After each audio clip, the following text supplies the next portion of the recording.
Backyard Wrestling fans, welcome to another episode of SmackYard Radio, sponsored by the Backyard Wrestling Nexus, the home of some of the great backyard wrestling in today's generation, and SportsWire Radio, where you can listen to this podcast via the Listen Now button on sportswire.org. And now we are also on Spotify. So if you want to listen to this podcast a little easier while you're doing your day-to-day basis stuff, definitely check us out on Spotify. But if you want to watch the video version, definitely subscribe to the YouTube.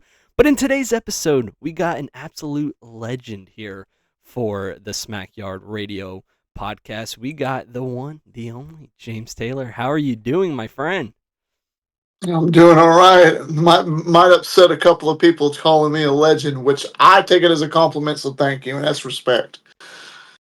Shit, I mean, you've been doing this for like fucking decades at this point. Not to like call you old or anything, but like you have Um, you have a history and a whole resume that spans going back to like the 90s, am I right? Late '98, I started doing it a little bit more often, almost every day after school and during the summer of '99, and then finally in 2000, we got our hands on a camera. I asked for a camera for my 16th birthday in the year 2000. I turned 16. That's how old I am. And my dad was gracious enough to get me a video camera at that time, which cost a lot of money for us, $300. And the rest is history. So had the trampoline, was ready to go. So this is going to be a very interesting episode of SmackYard because, like I said, and you were just explaining a little bit, you have a long, long history in wrestling, in backyard wrestling. So let's take it way back because I like to, deep dive in your whole career. So let's start off in the beginning. When did you get into professional wrestling? Professional wrestling itself, not backyard wrestling, right? Yeah, like as a fan. I'm as old as WrestleMania, so this is going to give you a really good number.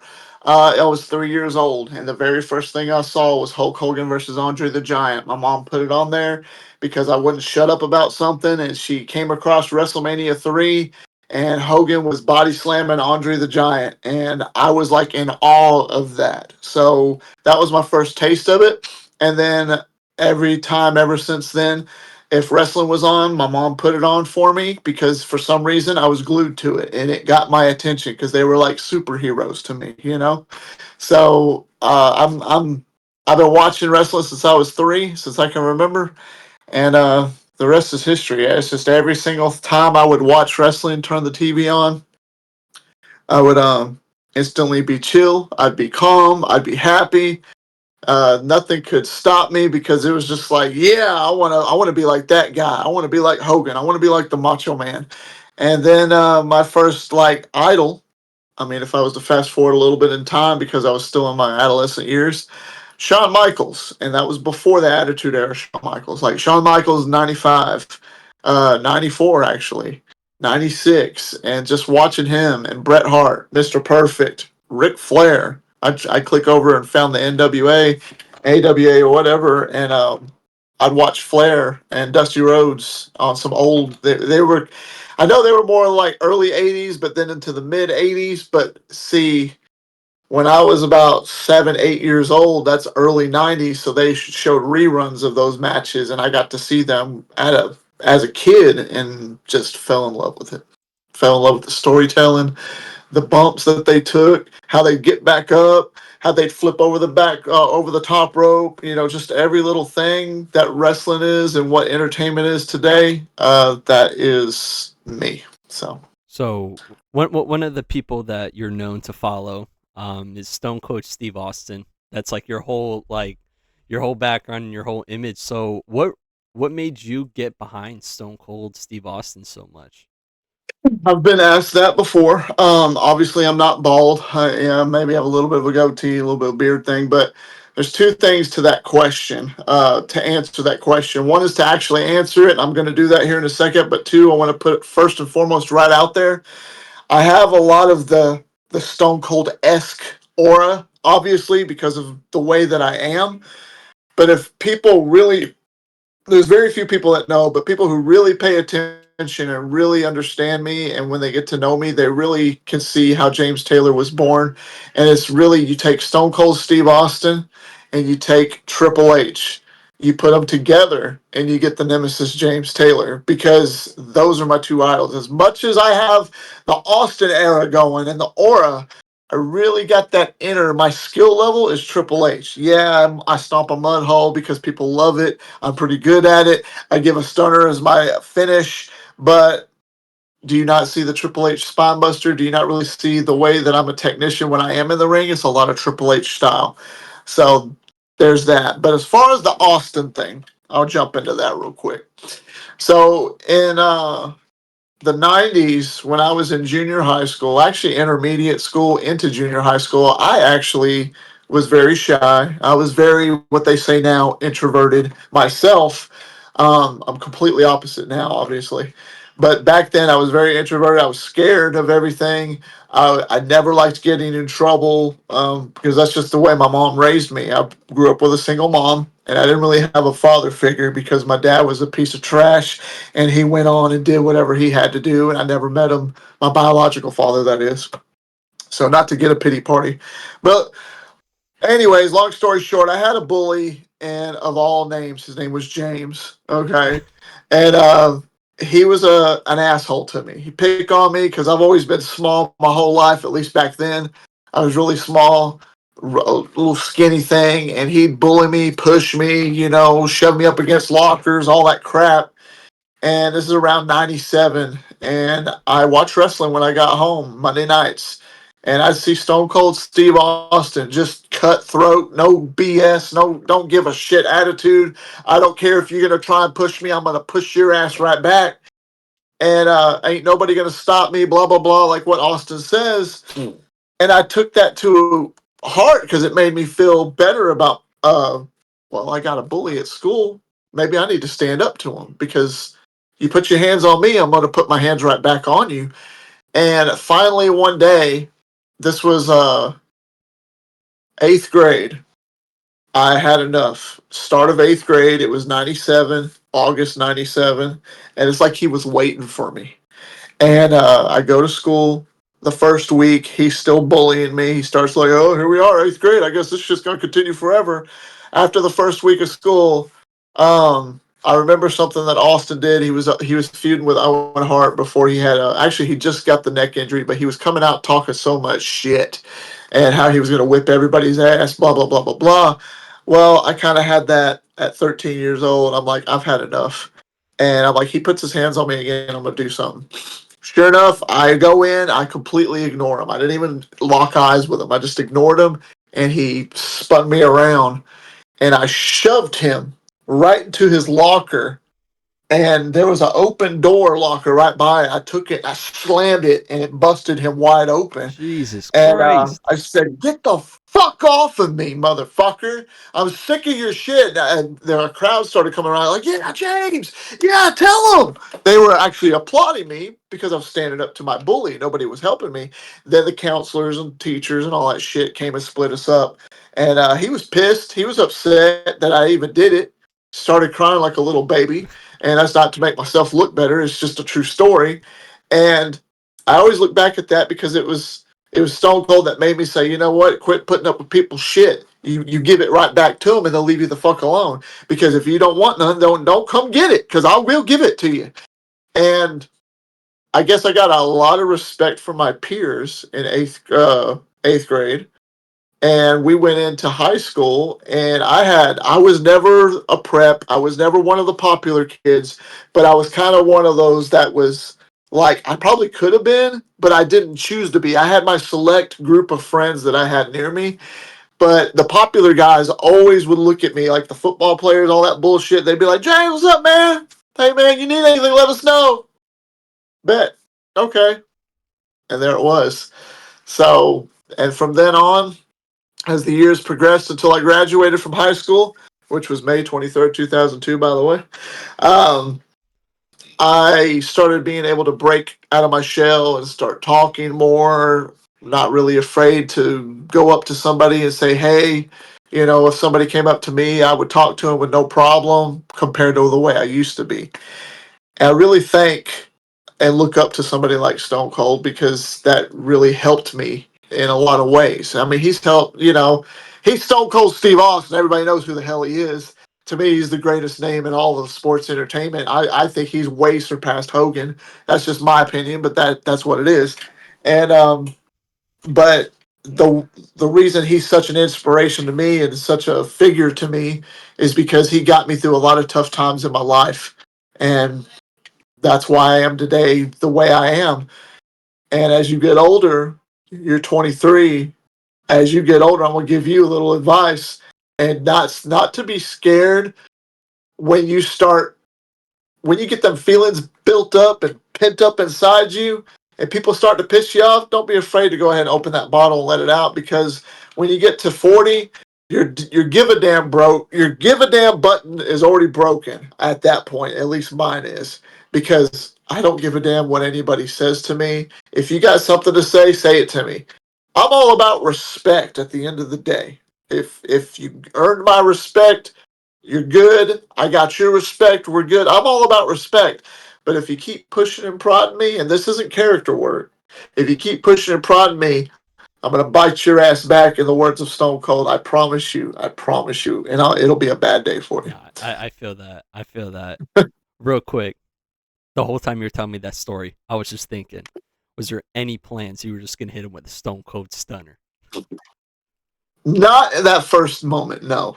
But as we were going through the years in high school, anytime I saw him, and he'd say something to me every now and then, and I'm like, I'm telling you, buddy, you better leave me the fuck alone. Whatever, man. And he'd walk off. I'm like, I wish he'd touch me. I was Fucking actually drop to him the with a point. stunner right there. Go boom. I'd turn his lights out. I'd drop it, put his little dimple chin right here, and I'd turn a little slightly. I'd drop right to my ass, and I'd turn his lights out, just like Austin would say. I'd have no problem doing it because I've given plenty of stunners on the ground, and it wouldn't hurt me because it'd be pure adrenaline, and You know, I would do it. well, So one thing I do like is the whole respect thing, and like wrestling is such like a sport where like respect is like crucial, because like well in what we do, whether you're on the trampoline, you're on the ground, you're in a ring, we hold each other's lives in the palm of our hands every time we put on the art that is wrestling, whether it's backyard pro. So like I respect that you hold respect in such like a high value, because as we'll probably get on later in this podcast, or maybe even now, the backyard wrestling community, it's the Wild West almost, with like people and their attitudes and their emotions. It's the I've and got my I've got my particular feelings when it comes to certain companies. I'm mhm, sure we'll get into that here in a little bit, but I know exactly what you're saying.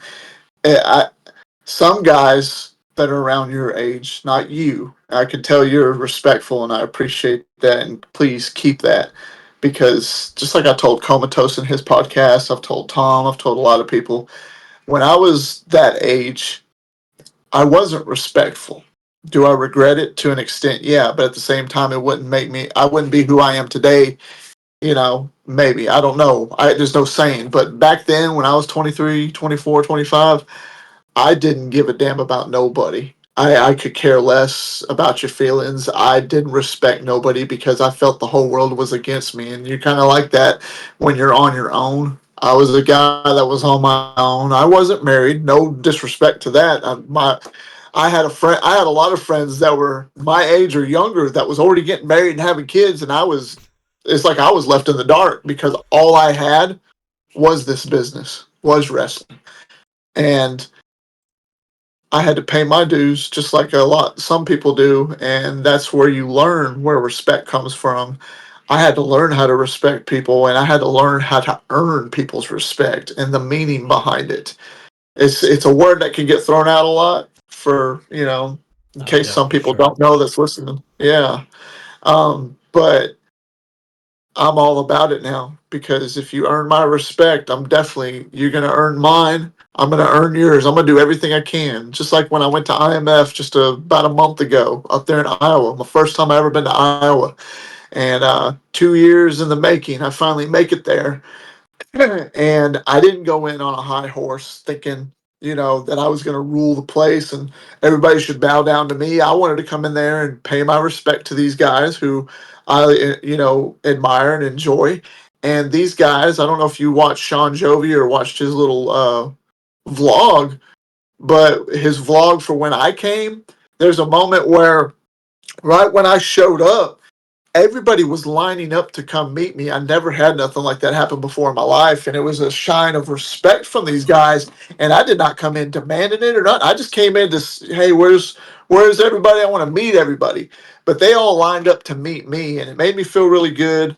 They showed their respect to me. They definitely earned mine, and I wasn't there to press buttons or nothing. I was there to just have a good time, put on a show, and entertain. And if anything, entertain the boys and get them to know that I could keep up with them. And like that's the whole thing about it. For me, I respect everybody because as you said or you alluded to, I don't really have an ego in this, and I respect everybody's hustle because, I haven't wrestled in a real wrestling ring, but, for me, like with the backyard wrestling nexus, like I've wrestled on the ground, I've wrestled on the trampoline, and like I know so many people around the world, from Greece, Australia, Canada, America, like all these different places. I understand and I can see, and through my own experience, person, like we all work hard and we all go through an unimaginable, amount of shit to make content and entertain like, the backyard wrestling slash underground fan base, like respect Mhm. everybody's hustle because like we all work hard, Yes, uh, sir. that's what I believe in, and I know, which we can maybe get into later because we do got to go, deep dive into your beginnings, but like I'm not into that whole bullshit where it's who has it worse or who has it better. I just respect Mhm. everybody because everybody works hard because it takes a lot Right. to wrestle, whether it's on the trampoline. Like it takes a lot to and shit. We're untrained. A lot of backyard guys are untrained, so like to do what we do untrained and keep everybody safe, regardless of the environment. I mean, I think it's respect earning, on my end. So a lot of going to what you said on a key point where you said untrained. I totally get that, and you're right. When we first start all out in this and doing this for a while, we're mostly untrained. But um, if you're a student of the game, you've heard that phrase, I'm sure, before. And what I mean by that is you go back and you watch yourself. You analyze what you've done in your matches, and you're like, I like how I did that there, but I didn't like what I did there. I want to change that next time I get in the ring, whether I'm practicing or I'm in a match. And you do that. You critique yourself, and you're not afraid to critique yourself. I would watch my matches 100 times fold. Me and the guys after the old matches, the VHS tapes, I'm sure you've seen some of.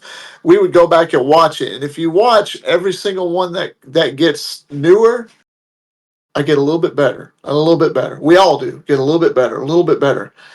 And I like to see it fast forward 25 years later. I like to call it that I'm self taught.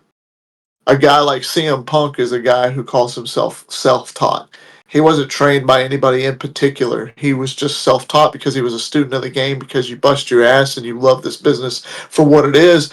And I like to consider myself one of those guys. Can I be trained? Sure, I can be trained. Would I like to be trained? I'm not going to oppose to it.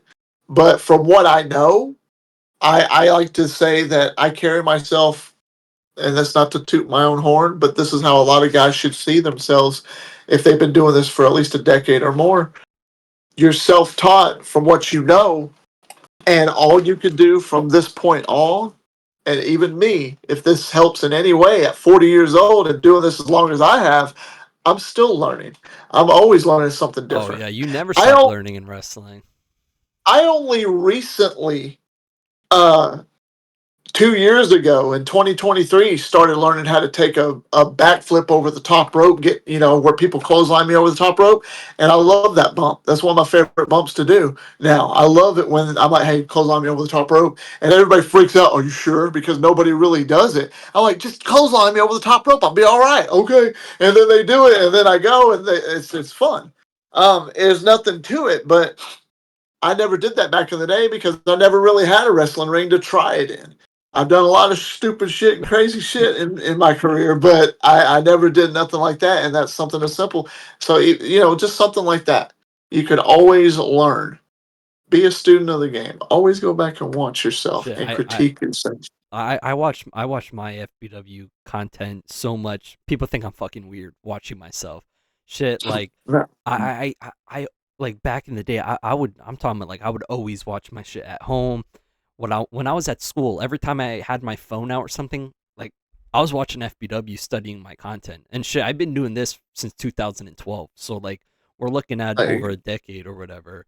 And shit, I mean, I watched my shit so much, even at school, where it caused the whole school to bully me. Uh, but so oh, so the let's hell with them. yeah, to be honest, man.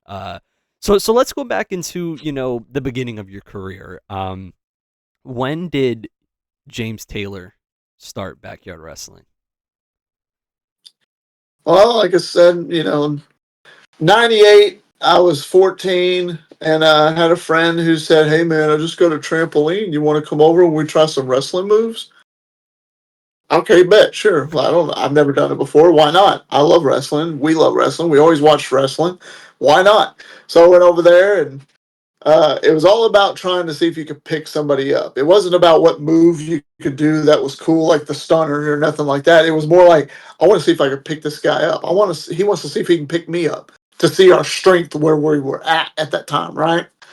And first finisher I ever did was a tombstone pile driver. I just to see if I can hold him and do it. And we were protected, protecting and everything. And then in '99, we were going over there to his house all the time and trying it out, constantly trying different moves. We started putting on matches, and then his parents, because they were a little bit better off than what mine was. Um, his parents bought one of those nets that go on the trampoline that go around. Well, we used it like if it was a cage or Yeah, if it was like a yeah. or ropes to bounce off of. So we had a blast doing that. But we started realizing, this is fun. But man, I'd like to see what this looks like on camera. He didn't have a camera. I didn't have a camera. And then for Christmas, my mom said, if you could have any one thing you want for Christmas, and this is Christmas 1999. She's like, if you can have anything you want for Christmas, blah blah blah blah blah. I said, I want a camera or a trampoline, and my mom got me the trampoline. Got me a trampoline, one of them big 16 footers. I had to put it together though. That was the rule, and that's fine. It's just like building a wrestling ring. Dude, You those got to trampolines learn. You got to suck pay to your put dues. together. They really do. Like the fucking springs, you really gotta like. Yeah, you got to be precise almost, or you can fuck it up. So I'm putting it together, and I get it together, and I start jumping on that thing. I jump on it and jump on it, and then I'm calling my friends, guys. I got a trampoline for Christmas. Y'all want to come jump on it? And they'd come over, and we were jumping on it. Then we started, like, let's do our wrestling moves over here. And my buddy Josh, I'm gonna go ahead and throw his name out there, Josh, who we were wrestling over at his house all the time. His parents always kind of had a problem with it. They'd bitch about it sometimes, but not no more because I was like, you can come over here, and You if said anybody we. wants to know who You the said Josh. we. You said we got two arenas now. Yeah, we got two arenas. But if anybody wants to know who the Josh kid is, if you watch my older wrestling stuff from 2000 where we're on the trampoline, he's the heavy set kid. That's Josh. That's who we were wrestling at first before my house and before we had the camera. So I got that, and then now we're getting closer to my birthday, and that's where my dad's like, if you can have anything for your birthday, what would it be? And my dad had most of the money, but I didn't live with him, and he was a piece of shit. But he was, I guess, his way of saying he loved you was by buying you something. What do you want? I'll get you something. Like for my 15th birthday, he got me a go kart, and if you actually look at some of the wrestling tapes, you can see a go kart kind of parked on the side of the entry ramp. That was my 15th birthday present, and I never touched it again after I got the wrestling stuff going. But 16th birthday, I asked for a camera. He went to Best Buy, bought me the best camera he could find on the market, and brought it to me, and I had it. So I was like, fuck yeah. And then we went to town. And then I'd have my best friend of, to this day, 35 years now. I've known him since kindergarten, Chris. He had the boom box and all the music, and he brought that shit over. His parents would load it up in the truck. He'd bring these two big tower speakers, or he'd bring a radio or whatever. We'd load our CDs up of our WWF music, and we would just play or Kid Rock, and we'd play our music and go to the ring and have a blast and put on our shows. And that's what So we did. so obviously back in the day, ancient times. Obviously there were so obviously there was no like social media, there was no Facebook, there was no Instagram. So like were you aware that there was a community of backyard wrestling, or you were just kind of like doing your own thing, just thinking it was like that, revolutionary or that's a very interesting question. So that obviously there was other people that was doing it too. Hell, there were people doing it before I was. I've heard of people. I mean, the Undertaker said he did backyard wrestling. You shit. know, I mean like during the time that you started in like the late 90s, early 2000s, Mhm. that Yep. was honestly like the peak like of backyard wrestling. Like backyard wrestling has never been at that height since. I mean, we're talking like mainstream. We had fucking Yeah. videos. They were on fucking cable TV. Like, Mhm. so like, how was that experience being a That was part of? the at first, I had no clue. I thought it was just us friends going out there having fun wrestling. And when I got the camera, was when people were like, "Man, did you see they had a backyard wrestling VHS tape that just came out? They can get it at Walmart." Oh shit, really? Other people are doing it, and we watched it. And it was like, holy shit, because they were super hardcore. Well, I wasn't at that stage yet. We were like, oh, damn. I think what we're doing is a little bit better. That was my opinion, young mind. That's how we all was. And they were like, I ain't doing that. I was like, I ain't doing that shit either, Hey, let alone a I couple of mean, years eye of the later. beholder. Yeah. But I mean, let alone a couple of years later, we started doing that shit, started bringing out the light tubes and all that crap. But beside the point, I had no clue other than that, other than what I heard from the VHS tape, that there was actually other people doing yarding. Other than that, it was just because we didn't have social media. We had the internet. We had America Online. That was our biggest thing, and I didn't even have internet at my house because, again, and it's not to be a pity party. I grew up poor. I didn't have I mean, nothing hardly. shit. I mean, when the internet and computers first came out, like that shit was like fucking expensive as shit. Shit, even in the Super. early 2000s, like growing up, I didn't have fucking internet until like literally 2012 was when I first like experienced and got Wi-Fi. Wow. 2012, the same year I started FBW. That was when that was the year that I finally got Wi-Fi at my home, and like Yeah. that's when like I deep dived into wrestling and like found ESW and like, hey, this backyard wrestling is a thing and I can do it myself. 2012, fucking grew up as a caveman. Shit. 2012, I was just chilling. That's what I was doing because I've only been doing this on and off for 25 years. And around that time, I was actually, it wasn't that I was taking a break. I thought I was pretty much done because I had transitioned, moved from Texas to Alabama in 2009 when I met my wife. And the rest is history with that. But it wasn't until 2021 before I got back into the ring again because I didn't think I would. But that's another story. So you started off on the trampoline. One thing I like to praise trampoline because this trampoline wrestling, because it seems like trampoline wrestling gets a lot of hate nowadays, even though to me it's kind of weird because like trampoline wrestling, like backyard wrestling was built on trampoline wrestling. Like if we look at the beginning Yes, of sir. backyard wrestling, it was people on trampolines. So what do you think was, or your worst bump on a trampoline? Oh, on the trampoline, that's easy. I mean, 90% of the time we were fine, but when we started getting a little bit heavier or just a tad bit, but it was only within really that first year and a half, 2 years, it was when the mat started stretching more because of all the jumping and all that shit. That when you take a bump, it started going down towards the ground and you start tapping that ground a little bit. So we would get right before I did this, my buddy Chris gave me a choke slam, and we called it the choke slam from hell, just like in SmackDown on PS1. We called it choke slam from hell, and I would jump to sell the fuck out of that choke slam. I don't know if you've seen that spot yet. I've done it quite a few times with Chris only, but I jumped up so high, and he'd slam me down. It was fun as hell. Well, the last time he did it, the last time I took that choke slam, jumped up, and when I hit, because the weight was just perfect in that thing, and it was stretched just enough, we went down, and I smacked the hell out of that damn ground underneath us, knocked my breath out. I thought I was gonna die. It was just horrible. He said, "I And thought I then was we gonna started putting die." cushions. We started getting cushions and putting it underneath the trampoline, and See, went like from there. that's one of the things. Like people don't want to take the time to understand. Like trampoline wrestling, sometimes it sucks. Like yeah, sure, it's not a ring. It's I guess I would say safer ish in a way, but like still, like sometimes the trampolines, one, they have no give. And then, like Right. you were just explaining, when you stretch out the net, you just fucking hit the ground. And then on top of that, whiplash. Whiplash absolutely fucking sucks. Yeah. I'll I tell you mean, what else sucks. If you're getting slammed or you like taking a suplex and the guy overshoots it and your foot goes right between the springs and shit and hits that bar, that hurts like a motherfucker. oh yeah, then yeah, I mean, shit, trampolines still have the steel base and shit. If you get dropped on your neck, like I have one too many times, shit, I've been dropped on my neck on a trampoline, like I don't know, like 5, 6 times. It sucks. Getting dropped on your Okay. head, no matter where it is, sucks. Like I remember before FBW came back in 2024 when I bought the trampoline, I was training with the Wolf of War, Big B, and during that training session, I got whiplash, and like that shit like took me out for like a month, like 2 months. I was put on What do you fucking. think?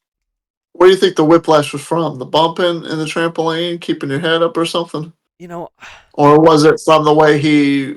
So, like, I want to point out, and if this is my advice on a DDT, I saw a DDT in this match that y'all did. I don't know if it was you that did it or he that did it, but I think it was you that was giving it, but when you give the DDT, you don't just drop. Here's the best signal. A lot of people don't miss it. Do a pat on the back. The pat on the back needs to be a signal, and y'all should train it too. I'll do a DDT. Now, when you feel me do this, drop and take the bump. And then keep your arm real loose so that way when they hit, they can sell it accordingly. And the best way that I would sell DDTs back in the day is exactly like Triple H sells DDTs. Ever wonder how Triple H sells a DDT? Go and watch him take DDTs from The Rock, and you'll see what I'm talking about. He throws his knee out right in front of him when he does a front bump, and that's how I always did it. I oh, barely would do the rollover shit. I just did the oh, face bump with my knee out. but It breaks the fall and everything. but before I get into the what happened with the whiplash, yeah, no, when I was wrestling on the ground, I would do like when I took DDTs, I would do the roll. I would roll right through it, Oh, okay. and that's what gave me my chronic fucking neck pain and my chronic issues. Was like because like shit, I started on the ground in 2012, and I did the ground all the way up until 2023. So like doing roll bumps like that with the DDT, yeah, that's a one way ticket to fucking fuck your neck up, Vil. Um, Yeah, that will. That but will. the whiplash, no, I honestly like I remember like when I got the whiplash, this was right before the SGW guys were coming down, like Ryan Blade, Sam Reeves, and them. This actually freaked out Ryan Blade because like Ryan Blade and like Big B were doing a program, and like Ryan Blade was like, "Oh fuck, I don't want to work with this guy if like he's gonna give me fucking whiplash." But no, but Mhm. what honestly happened was I can't remember because like that whole like period was like a daze because like I'm pretty sure like obviously I got whiplash. I'm pretty sure I got concussed. I got put on fucking muscle relaxers. I got put on anti-inflammatories. Like I was like going through it because like honestly it was Yeah. that bad. I couldn't fucking move my neck. I actually had to go to the doctor for that one for once. But no, I Damn. we were either practicing German suplexes or a choke slam, and Mm. I can't. I think it was the choke slam. I'm not really too sure, but like I'm I take full blame for that. Just like the excitement of, you know, we got a trampoline. FBW is gonna come back. We have all these plans. Just excitement and just didn't protect myself properly, and it fucked me up real good. You know, and Understandable. Do you you know ever just go out on the trampoline and just bump and I do that just, now, just but like going into ugh, this, like when I did I don't know if you know, but like when I did the whole run up in Georgia, that was done in like film dates, and like that was obviously up in Georgia. I'm in Florida, obviously, so like I didn't have a trampoline, so like doing those trips, it was just like I can practice and train when I'm there for that time period, and then wrestle. So like I had my own shit now, so like I wasn't fully accustomed and like used to like the trampoline. Like that's why we were doing training sessions, right? And where yeah, are you just at in Florida? I'm right I outside of didn't mean to Tampa. interrupt you. No, You're what? I'm right outside of Tampa. Man, how when that hurricane came through last year, how'd that go out for y'all? So I'm not gonna lie. This is probably gonna sound really selfish, but like obviously, like I cared about my family's safety. So let's like clip that. If we're Yeah. obviously gonna let's clip that. Um, Honestly, I was really fucking worried about the trampoline. I'm not gonna lie, 'cause I was like, fuck. If the trampoline breaks or like fucking floods away and just fucking like takes a ticket out to the fucking Pacific Ocean or whatever the fuck, yeah, Yeah. my wife was like, you ain't getting a fucking other one. So like, I was like, fuck, I gotta protect this goddamn trampoline. I flipped the trampoline upside down, put some fucking bricks on that bitch. I was like, okay. But like, dude, fucking shit, man. We were out of power for like weeks, dude. Like it was crazy. Damn, man. Like Damn. I work at a nursing home. Fucking not gonna go into more detail because of HIPAA. Please don't sue me. Mhm. But no, it's like I stayed at my job and stuff. So like we had like power, food, and like because like I work in the kitchen over there, so like Yeah. I had a safe place to stay. But like shit, dude, those hurricanes, man, like shit, that it delayed future trips for FBW because like during that week, the first one came. What was it, Milton? I think it was Milton, or maybe it was Helene. They both came like fucking days apart. Like I don't know, Yeah. I don't know what the fuck like them gods were thinking, but they just said, you know what? I think it's time we just fucking rip Florida off the goddamn map. Because like the first one fucking fucked the upper panhandle, right? And Yep. then the fucking like a week later, it was like, okay, now let's fuck up like the whole down part of Florida. But like, You yeah, know, like every time y'all get those hurricanes up here in Alabama, because I'm not too far from you, we just get a lot of the rain bands up here. That's all we get. We just get a little bit of rain. Sometimes we might get a storm here and there, no, but dude, those hurricanes even fucked up the Georgia guys because like the Georgia guys, the only reason why I was able to travel to Georgia guys with like all of my responsibilities and like the kids, the house was yeah, because they live like right basically near the border of Georgia and Florida. So like, nice, when the nice. hurricanes came, the fucking I know the first one that fucked up the Panhandle. Yeah, dude, it fucked up the Georgia guys too. Like, um, Damn. one of them fucking their like roof collapsed, like Ooh, right on top of them. Man, it's crazy. yeah, The only thing I like about Florida though is even though like the summer it's like hit or miss with like fucking like because like Florida it's bipolar. Like during the summer it's sunny all day and then in the afternoon it just fucking rains every day or like it just starts raining randomly. But like shit, yeah. we get no off seasons in Florida though. There's no Mm-mm. snow. I mean, even though it's like fucking 30 degrees outside right now, like we get no snow to stop us. I mean, I'll go wrestle out in the cold ass weather and like fucking freeze my ass off. Funny you say that because that match, the very first match I ever had with Anthony Steele. Did you ever see that match at TBW season finale 5? We wrestled in 22-degree weather. The coldest, I think was we just had a film day with the Georgia guys and like some of my home base guys. It was like the first week of January. Yeah, it was like borderline 40. It was like 39, 40 degrees. And like, obviously, like when you're dealing with travelers and like, when you have like a day to film, you start early ass. So, like, I'm talking like I woke up that day, man, fucking 6 o'clock. And I was like, fuck, I gotta, and like 6 o'clock is like whatever, I have kids, like, them motherfuckers wake me up. But like, shit, like, it was like 39 degrees and I had to go out there, fucking set up the arena, get everything ready. I'm like, here, fucking, like, I'm from New York, like I can deal with the cold, but like when it starts getting windy and you get that wind chill, like Uh-huh. Dude, it was killing, and like everything fucking sucked. And then when we had to start wrestling outside in the cold, everything just hurts worse. The fucking Oh yeah. trampoline net was like cold and tight, so like there was just no give until, and like the high of that day was like 55. So like Wow. it didn't get any better, you know. Yeah. Especially when that wind's blowing, it feels colder than what it is. Yeah, dude. The fucking For sure. the real feel, like today it's like 30 degrees. The real feel is like fucking 20 something degrees. Motherfucker, who would have thought Uh-huh. in Florida? Who would have thought in I Florida? know this is one of the once in a lifetime storms that Dude, came down. it's snowing in the panhandle of Florida right now. Like full on, like Mhm. they're covered in snow. And we're jealous. We're actually jealous. We wanted it because a week before this storm hit y'all, we actually got snow. We got about 6 inches, and we were fine. It was we get it once a year, maybe if that, if not every other year. So at this point, I'm kind of used to it. But then when they said more snow was coming, we were kind of like, okay, cool. And then they're like, oh, it's going to be south of us. We're like, what? And now Florida, even now, all the way over in Houston, Texas got snow. I got some buddies over there in Houston, and they were telling me they had snow for the first time. They've never seen snow in their life, and I was just like, "That's cool," but I'm jealous. What I the fuck wanted is going some. on? Like we had fucking hurricanes trying to like rip Florida off the goddamn United States, and now we have fucking it's snowing in wild places. What the hell's going on?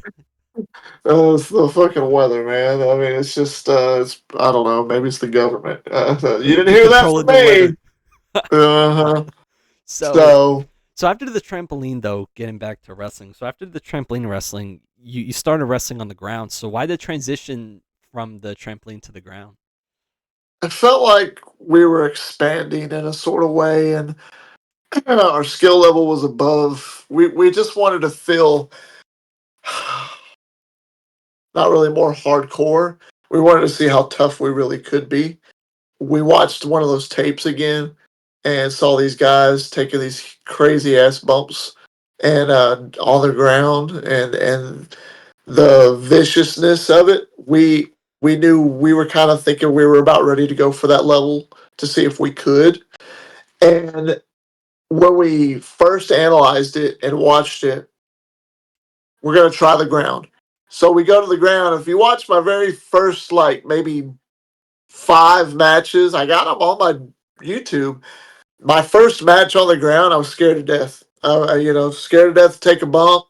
And as the matches progressed, it was starting to get it's getting a little bit easier every time. And then when you get to 2004 and you watch my matches there, it ain't nothing for me to take a bump on the ground. It just became easy.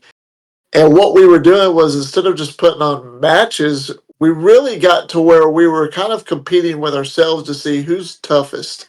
Who is the toughest? Who could take the most punishment? And it's kind of like Jackass and wrestling rolled into one, but it was all wrestling at the same time. Like my buddy would be like, I'm gonna hit you with a light tube. I'm like, do it. And he knocked the shit out of me and I took it like a man, just took it. It's like I took it. I ain't taking it. So I mean, but that's literally what it came down to was like a competition to see who was the toughest. And then if me and Nick was wrestling, which was Phoenix, if me and him had a match, and then Chris and Josh had a match, it was like who's gonna have the better match. And 9 times out of 10, if not all the time, and that's not to be braggadocious, but me and Nick always had the banger matches where Chris and Josh were just having goofy matches.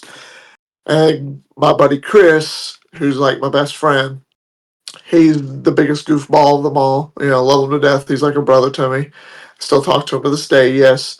But if you watch any match that me and him have, especially back then when we were wrestling on the ground before he was finally done, it was just all about being funny, laughing and giggling about every little thing. I'm gonna hit you with this, and then brings a toilet out of nowhere and tries to throw it at me, and just dumb shit. But I mean, that's how it was. It was like a friendly competition amongst ourselves because we knew we could hurt each other to an extent and not get mad at each other. You know what I mean? Yeah.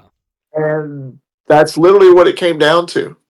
So. So what do you think is your worst bump on the ground? So you mentioned your worst bump on the trampoline. So now what is the worst bump that you've taken when you were wrestling on the ground? Golly. Worst bump on the ground. Okay, I know it's kind of cliche. It kind of sounds funny, but my worst bump on the ground was my very first legit bump on the ground. Not like kind of rolled into a bump. Like I took the flat back bump and got back up. That was probably my worst bump because that was like breaking in. Kind of like here's your initiative. Here's how you got to break in. If you can take this bump and live through it, then you'll be What fine. move were you taking? And huh? What move were you taking when you took that bump? What A was the move? clothesline. A A clothesline? clothesline. Just a simple, dimple clothesline. I said, give me a clothesline, I'm going to take a bump. Whatever. We take clotheslines and then we kind of tuck ourselves in and roll and because we were so scared. And then we had the mattress for a minute and taking a bump there was, kind of felt like being on the trampoline but hitting that ground at the same time. So it wasn't as much because it absorbed. But I said, I'm going to take a fucking bump. Just flat ass bump on the ground. Boom. I'm going to see if I can do it. And I had my adrenaline was rushing. And I know when my adrenaline rushed, I know my body at that time, I felt invincible. I say, clothesline me. Okay. And he clotheslines me. I take the bump and you watch my hands slap the ground. And because it knocked my breath out, because I wasn't ready for it when I thought I was, I swoop that dirt. It just flies everywhere. I'm just like, You're like, okay, count me out. I'm done. yeah, yeah, I did. And then the next match, I wanted to do it again randomly. I was like, it's not that bad. And I did it. And I started to learn how to take the bump and land more on the top of my shoulders, and my shoulder blades than just my lower back. Because what my problem was when I took that bump the first time, it was all my lower and middle back. And that, if you ever want to not lose your breath, here's the thing you don't do is hold your breath before you take the bump. And this is even in a wrestling ring. Do not hold your breath before you impact because that's where you're going to pay. That's where you're going to lose your breath. Exhale. I know it sounds crazy, but exhale before you hit that bump. You're going to get up like nothing because you're like, well, what if I lose my breath from exhaling? You can't because I got your nothing your in lung, you. you got nothing in you. Your lungs are deflated. Your stomach's everything's fine. Trust me. It just feels like somebody hit my back, but I'm back up. I'm ready to go. But if you hold that breath right before you impact, boy, if you hit it just right, you're gonna knock all that wind out, and you're gonna feel like somebody just knocked the like tore your lungs out. It sucks. And the first time, fast forward for just a quick minute before your next question, it goes on that same aspect. First time I ever got in an actual wrestling ring in 2007 before I got scammed. That's another story. Uh, guy wanted me. I wanted to do a Shawn Michaels elbow drop off the top rope because I would always jump off a diving board and I would do it perfectly like Shawn Michaels would. I love Shawn Michaels elbow and I would do it like that on inflatables all the time. I got pictures of that video footage where I was like, I'm doing it perfectly. Well, I'm like, I'm going to do it on the top rope when I was training at that time and for a quick minute. So I jump off and when I land, it's my first time taking a bump like that from the top rope.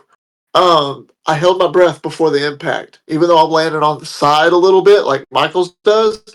Knocked all my air out, knocked all my wind out. And I remember that guy telling me, he goes, "Did you hold your breath?" I was like, "Yeah." And I reached over for the pin, 1, 2, 3. He's like, "Don't hold your breath, let your air out." I was like, "I know, I should have done that." So there you go. If you ever finally get in the ring, which you will one day, Anthony, when you do, just when you taking those bumps, don't hold your breath. I know it's kind of instinctful to do that, but Yeah, trust because me. you tense up. You Yep, you just gotta tense relax a up. You little. can't. You're like, don't do that. Just say, "I got this," and do it, and you'll be fine. So you mentioned earlier how during after all these years of doing this backyard wrestling, you took a little break and you thought you were done. So what led to the little I guess retirement after all these years and doing backyard wrestling? Well, what led to the retirement was in 2006 that gauntlet match I had with all those guys. Um, I posted that on Instagram. You've seen it, the highlights of it. If you haven't watched the actual match, the match is 45 minutes on the ground, and I did that entire match, and It was, I didn't even know it was my retirement match, but I kind of made it my retirement match afterward. It was just another match to me and the guys. But after that match happened and we had our blast, everybody was fine. Um, Everybody was going their separate ways and they were doing other things. Everybody was always too busy. It just kind of came down to where nobody's really interested in doing it anymore. So it was kind of like a quiet bow out type thing. And I'm like, well, I ain't really wrestling with nobody. And then that led to 2007. I found a wrestling school that I thought was a wrestling school. And it was in Coppers Cove, Texas, because I lived in Belton, Texas at the time. Which, by the way, that's where I was born and raised. I lived there for 25 years before I moved to Alabama. So, but in '07, I'm 23 actually. There it is. I was 23. And it was in October of '07. And found this guy who I was working with, and he's like, "Dude, you like wrestling, right?" You know, because I always talked about it. And I was like, "Yeah." He goes, "Dude, I just found this guy just got a hold of me of this wrestling school that he's got, and it's in Coppers Cove, which was about 45 minutes from where we lived." He's like, "He's got a little wrestling school out there. Do you think you'd be interested in joining it?"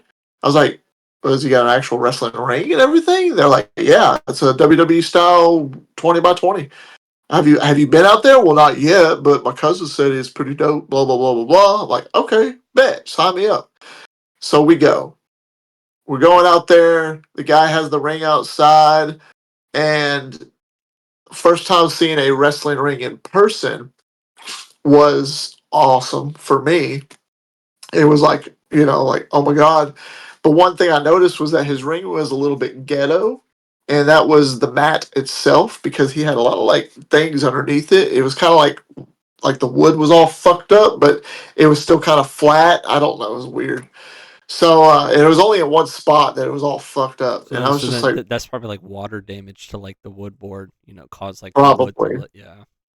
yeah. So, but I didn't think nothing of it. It was still a wrestling ring with ropes, and that was like I've wrestled on fucking trucks and the ground and carpet and a trampoline, and this is like heaven to me. I would have killed for this a couple of years ago. So they like, you want to get in there? I was like, yes, let me get in there. And dude, like it was yesterday, like it was '06 and '05 again. I just instantly bam, take a bump, bam, take a bump. They're like, "Have you been in a wrestling ring before?" I said, "No, I've never. I just wanted a bump." They're like, "How do you know how to bump so well?" I was like, "Well, because back then a lot of indie wrestlers and stuff they kind of throw shade to backyard wrestlers." I was like, I'm not gonna lie, I got nothing to hide. I did a lot of backyard wrestling, and I'm not ashamed to admit it. And I did a lot of bumping on the ground. He goes, "You bumped on the ground?" I was like, "Yeah." He goes, "Can you bump right here?" There was a piece of plywood by the side of the ring. I looked at it, I was like, "Are you serious? You want me to bump right there?" He goes, "If you don't want to, I don't blame you." He goes, "A lot of guys wait for a while before they do that." I got out of the ring, bow, took a bump like nothing. I was like, "You want to see it again?" Bow, took a bump, got up. He's like, "Holy shit." I was like, that's nothing. This ring is like a trampoline to me. He goes, "Well, you're gonna fit right in." So after a little while, um, we were there for about a week. The guy's like, "All right, well, here's the school, here's the plan." And mind you, this motherfucker, I'm sorry, I'm just being blunt. This fucker claimed to be Doink the Clown from the WWF. Bro, I I have used to Doink the wrestle Clown's WWF. I was autograph. Doink. I'm Doink the Clown. Blah blah blah blah blah. He was showing us these pictures or whatever. I just was like, okay, well, my school is $2,000. For everybody, you pay this much right now, and you pay monthly until you pay it off, and we'll train, and you'll train for 2 or 3 years, and then we'll get you into indie shows. I'm new to this, so I didn't know. And I was like, okay, sure. So me and the guys are paying this dude. And we're going every weekend. We're going to go.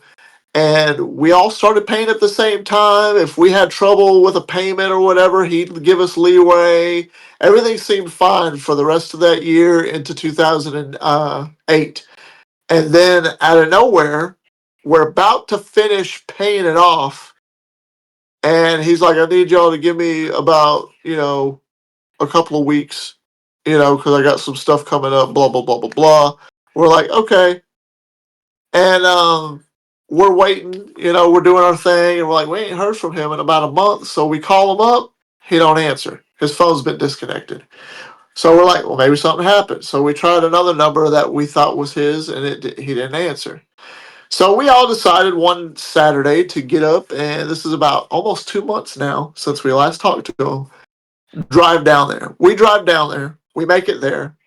The ring's gone. Everything's packed. It's gone. Gone. This guy left town, found out he scammed us. He scammed us out of almost $2,000 a piece. And he didn't give you Made your money off like of us. license or whatever. Yep, got nothing. Jesus Zero. Christ. Zilch. And from then, that was when I said, I'm done. So it was that moment that I'm like, well, I guess I'm not meant to be in this business. And everybody has their paths that they go through. Um, and my path led me to my wife, who I'm very thankful for, and I love her to death. 15 years we've been together. And here I am. But anyways, 2008, it was that moment that made me say, I think I'm done. So, Yeah, and I mean, and that's a reason why like I want to do this podcast, and I encourage people to like be on SportsWire or like start their own backyard wrestling podcast. Like you know, so many people in backyard wrestling have like such cool stories that need to be heard. And we all work hard to entertain people out of the love of wrestling. Like, yeah, we're in the backyard. Yeah, we're not on the bright lights of like indie wrestling, but like we can still make a lot out of this small underground niche that we call backyard wrestling. Um, right. so on that note, what what brought you back to backyard wrestling? So obviously, I moved here in '09.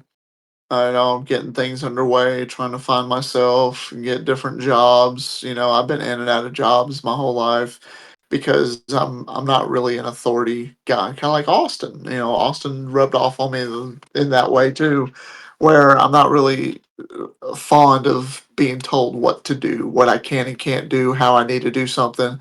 When it comes to certain things, it's like you just put up with it for a while. And then I started, getting a job, worked a lot of manufacturing jobs, plant jobs and stuff. And I found one job I got pretty good at, particular with, and I guess I was comfortable there, and I ended up staying there for over 2 years because I didn't really have anybody super breathing down my neck and telling me what I should and shouldn't do and when to go to break, when to come back. I kind of had a freedom. So I kind of felt I belonged. So I was okay with it and I accepted it. And it was just, it's a job, just like we all have jobs. And I kind of got to where I realized that there's got to be more to this. Here I am, like 26, 27 years old, and I'm only making 13 something dollars an hour. And I started getting a little bit smarter. I started looking up, not trying to give you any ideas, but just, I'm getting smarter and saying, what's my job? What's the average annual salary? And I started looking up people making like 17, $18 an hour doing what I was doing. And I was doing some dangerous work. And so I was like, why are we not making that? Is it just because where we live? Blah, blah, blah, blah, blah. And fast forward, I got sick of the shit and the pandemic happened. I was working at a job and they told us to stay home because of 2020, COVID, all that BS. And TikTok was coming around too. And then I had a buddy who said, "Man, why don't you get on TikTok?" And he was showing me. He was just one of these pervy guys. He's like, "Look at these girls dancing." And I'm just like, so it's like Instagram. It's like all this bullshit. He goes, "Yeah, this is great," And then he kind of scrolled through something. I saw something Ric Flair. I was like, "Oh, some wrestling shit on there." So I downloaded TikTok. And of course, your for you page is going to be whatever you're liking. The algorithm picks up. Okay, well, this likes that. Blah blah blah blah blah. I was liking everything wrestling, and I'm looking at this wrestling stuff, and then I see these people getting on there, and they're just kind of cutting promos. Like here's a Ric Flair promo. I'm like, I'm really good at Stone Cold and Triple H promos. Maybe I should do one. So I did one of my Stone Cold promos and just for shits and giggles. And then I did a promo introducing myself as the Nemesis James Taylor, and I wasn't as loud as I am known to be. I'm just being kind of.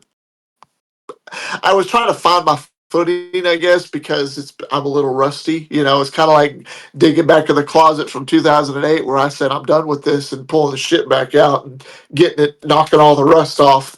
Let me see if I still got this. And of course, I watched wrestling, but I wasn't doing it and I wasn't talking it. So here I am cutting this promo, and there's these what they call promo leagues. I didn't know nothing about that. Well, one of them found me and saw my video. He said, "Man, would you be interested in doing a promo, for a promo league?" I'm like, "How does it work?" They explained it. It's like a wrestling company, only you're just getting it in front of a camera. Somebody talks shit, you talk shit back to them. As if y'all are gonna fight, and then whoever the fans like more, who did the best promo, they win. I'm like, "What do we win?" "Nothing. It's just for bragging rights and just for fun." "Okay, it's something to do, right? We're locked in the house, can't go out, so I'm doing that." And then at the end of 2020, there was this other league that came around that was so they ended up morphing and calling these leagues. There's a kayfabe league and there's a uh, promo battles. Promo battles are considered like rap battles. Who could diss somebody the best? Yeah. And then there's a judge, and that judge would basically decide who was the winner or who did the best job. Well, I didn't really like that because of one individual, and that's where I instantly learned that promo battles it's not really the judge. The judge is going to pick their favorite. Period. Yeah, It's it's just it's it's biased. biased, but Yep. that was my opinion. It was biased. It's not who really was better because I know that I was better. I just knew that I hit it and I delivered. I did a promo, wrestling style. And everybody that saw the two promos between me and this guy, who I'll name in a second, um, everybody said that mine was better. But clearly, the guy who judged didn't like me as much. He admitted it, got him to admit it. So I proved everybody right, and then we went from there. Um, but then there's kayfabe promoing, and what that means, it's like it's staged, like backyard wrestling, like any wrestling show. It's like, okay, me and you, Anthony, we're gonna have a promo, we're gonna have a match. Okay, so the match is a Hell in a Cell match. You defended your FBW title against James Taylor, and then you'll get on there, James. You do your promo your own way, and then I'll get on there, Anthony. I'm gonna kick your ass when I get to the arena, and I'm gonna beat the hell out of you. I'm gonna take your title, wrestling style. Yeah. And then they put in a description what the match is going to entail. That's a whole other story, but it was actually really fun. I did some of that, and anyways, that's that. It's fun. Well, I did a judge style promo with Anthony Steele. That's how I met Anthony Steele. And he did this persona called Diablo, where he's a little bit not as controversial as he normally is.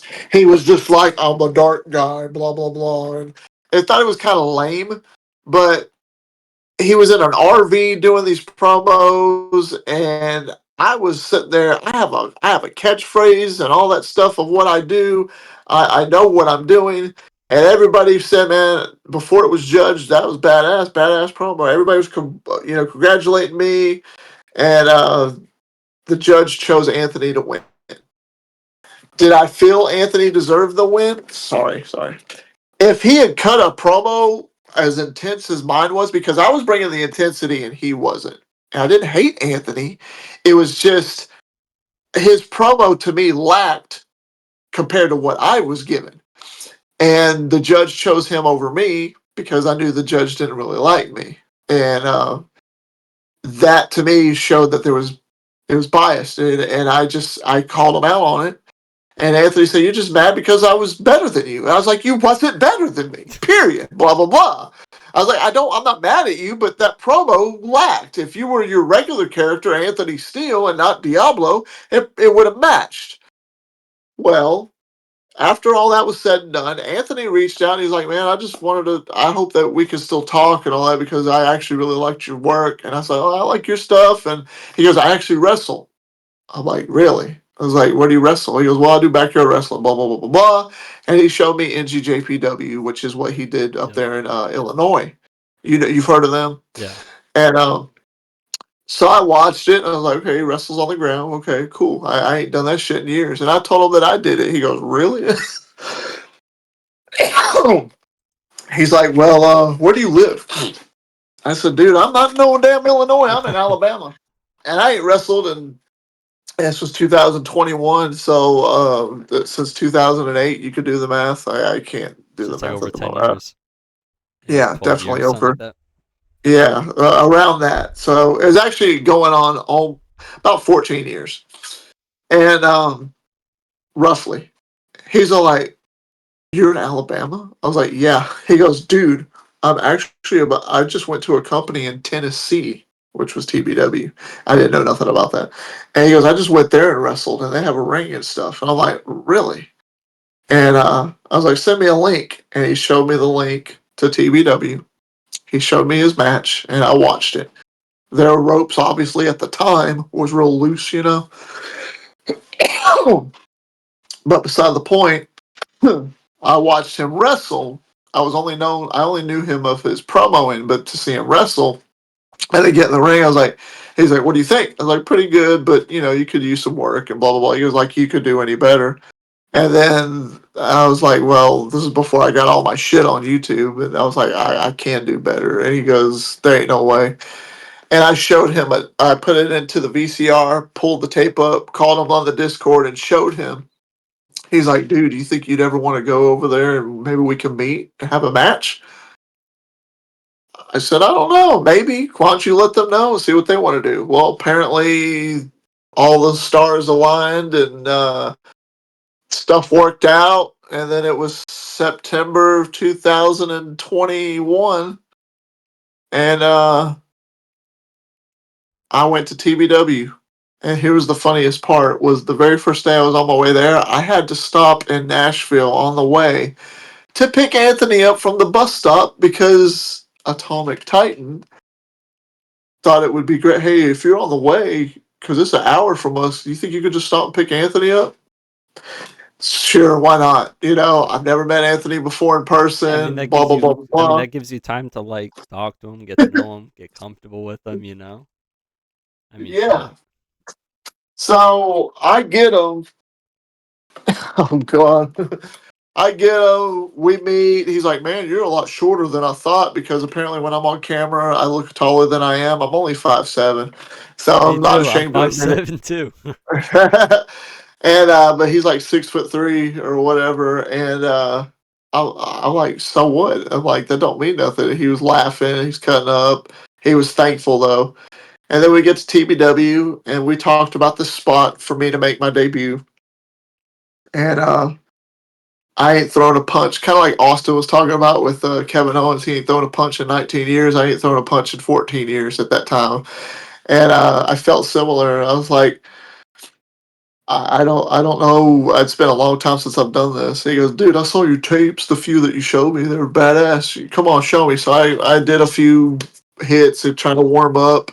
He's like, yeah, let's do this. Let's do this. He goes, can you do a stunner still? I said, yeah. He goes, okay, here's what we're gonna do. And then obviously in my debut, I come out. The thing was for me to. We kind of did a little lead in before then where I was talking trash on the promos saying, I'm going to come to Tennessee when you're there because you're in Tennessee Backyard Wrestling and I am going to kick your ass. And he's like, come down here. I dare you to come down here because I'm going to send your old ass back to Alabama or wherever it is you came from. So he's in the match with Russell Cooper and my music hits and I come out and he's doing a good job selling it like he's smiling like oh my god he's here type thing but I'm like what why and then I get in the ring and I go straight up stone cold on him. I give him 3 right hands. He takes a bump because I told him I was like, sell him. Takes a bump. Second right hand, take a bump. Third hand, take a right bump. And then when you get back up, come clothesline me. I'm gonna duck it, okay? And I'm gonna give you a stunner, but you reverse it. That's how I talked to how I wanted to do the spot. And he's like, perfect. So he goes for the clothesline, I duck. I go for a stunner. When I reach, he pushes me into the corner. He runs up to me like he wants to give me a claymore. I catch him, give him the spine buster. That was a great spine buster, by the way. He took that shit good. and that was the first spine buster I gave in 14 years. And then I wait for him, and I was like, I ain't stunned nobody in so fucking long. I was like, I wonder if I could still do it. I was kind of afraid to drop to my ass because I ain't done it in so long, but I did it. It was probably one of the best stunners I gave since coming back, and I stunned the fuck out of him. And man, everybody popped. They were like, "Holy shit, this was awesome!" Because you see a lot of these yarders in these days, when they do a stunner, that try to do a stunner, they like to fold their legs in because they're scared to drop to their ass. I'm old school. When I give a stunner like Stone Cold because my whole ambition when I did the stunner was to make it look as authentic as Stone Cold. No offense to Kevin Owens, but I feel if I had made it to WWE, I think Austin would have blessed me with the stunner. That's just my opinion. All right, so you make your return to backyard wrestling with TBW, and obviously it's no secret and stuff. TBW is a very controversial place, with their history of just egos, bad attitudes, and obviously the big one, working with pedophiles. And you debuted in TBW, just to clarify for like the viewers. You debuted in TBW before all this, pedophile business was like exposed and all that stuff. That's Over correct. Overall, how would you describe your experience in TBW? And like, what is your reaction now, uh, seeing and hearing about all this, disgusting shit that has came out of TBW? Well, first and foremost, you know who came up? Who's the first guy that y'all know of that spoke out about this shit? Wasn't that you? Yeah, it was you. It was me. So one cool thing is CJ Black actually brought to our attention in the ROEW chat of a few pedos from Tennessee, and one of them was that guy Sammy Slade from UWA, and then randomly Joe Anderson from TPW. And I remember seeing those mug shots, and this was after I was done with TPW already. And I was like, oh, wow, really? Those guys? I never met Sammy Slade in my life, but I knew of him. I heard of him. And then Joe Anderson, I had talked to him a few times, but I never would have guessed in a million years that he had a criminal background like that. And not only a criminal background, but freaking sex offender. And that just like, it kind of turned my stomach because I talked to that guy as if he was just a normal Joe, Yeah, and, and and you it, never it, it know. baffles it baffled me. You never know. You don't know. So, anyways, I'm minding my own business. This before I get to the TBW thing. I'm minding my own business, and then I was watching UWA for a while. Every once in a blue moon, there was one guy on there. His name is CJ. He's the guy that wore the mask. He's real tall. He actually wrestled Jack Delta. Blah blah blah. Anyways, he was the quote unquote face of UWA, other than Jake, and he carried around the title. Well, he would always seek out for advice from me. He said, "Do you think if you ever came to UWA, you'd want to work with me?" Blah blah blah. And I had no problem with him. He never gave me, you know, disrespect. I gave him advice, and he was the only reason I would watch UWA. I didn't really watch UWA a lot because Jake was and I'm sorry if it offends anybody, offends you, for anybody, but Jake was a fucking asshole to me.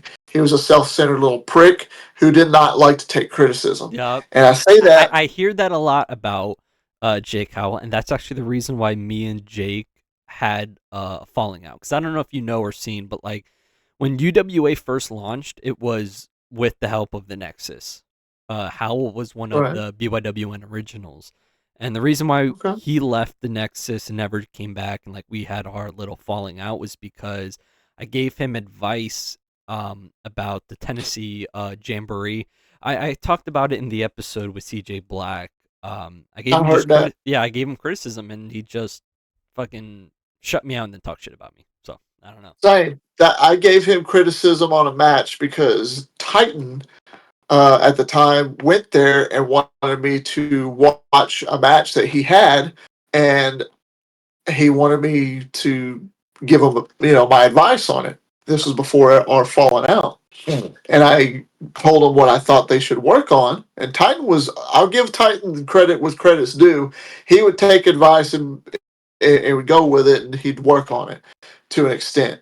And he said, "What about Jake?" And I said, "Well, this is what if I came down there, the first thing we would do is just like what I do at TBW, just like I do anywhere I go."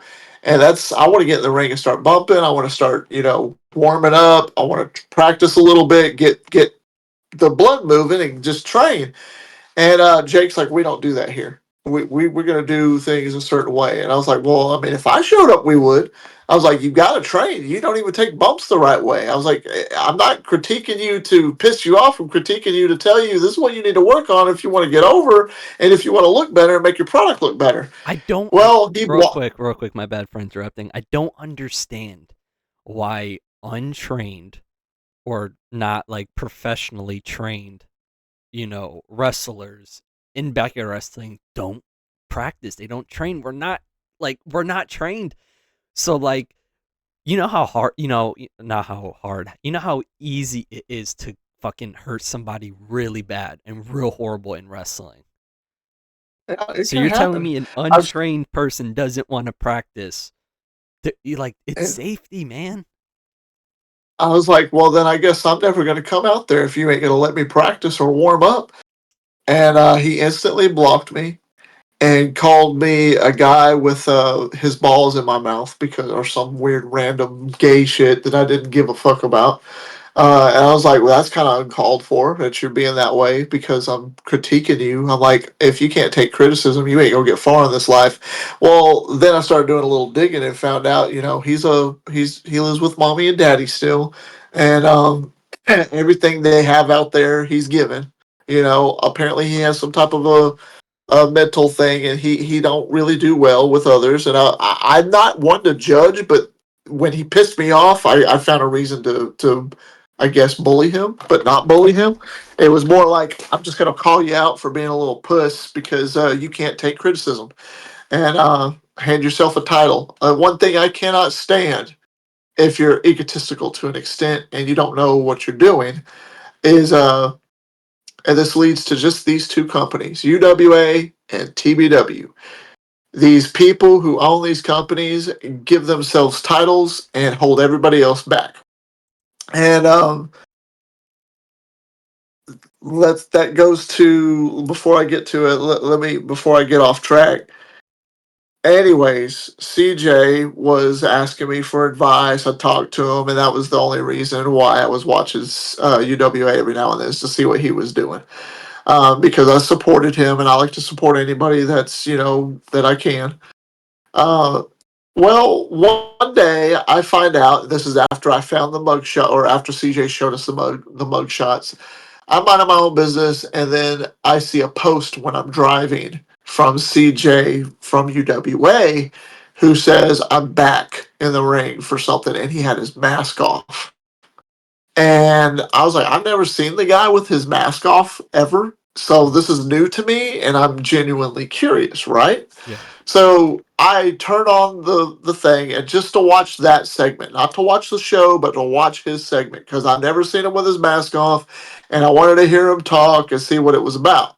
And he's talking about the title, and then he calls out the champion, the world champion of UWA, Sammy Slade.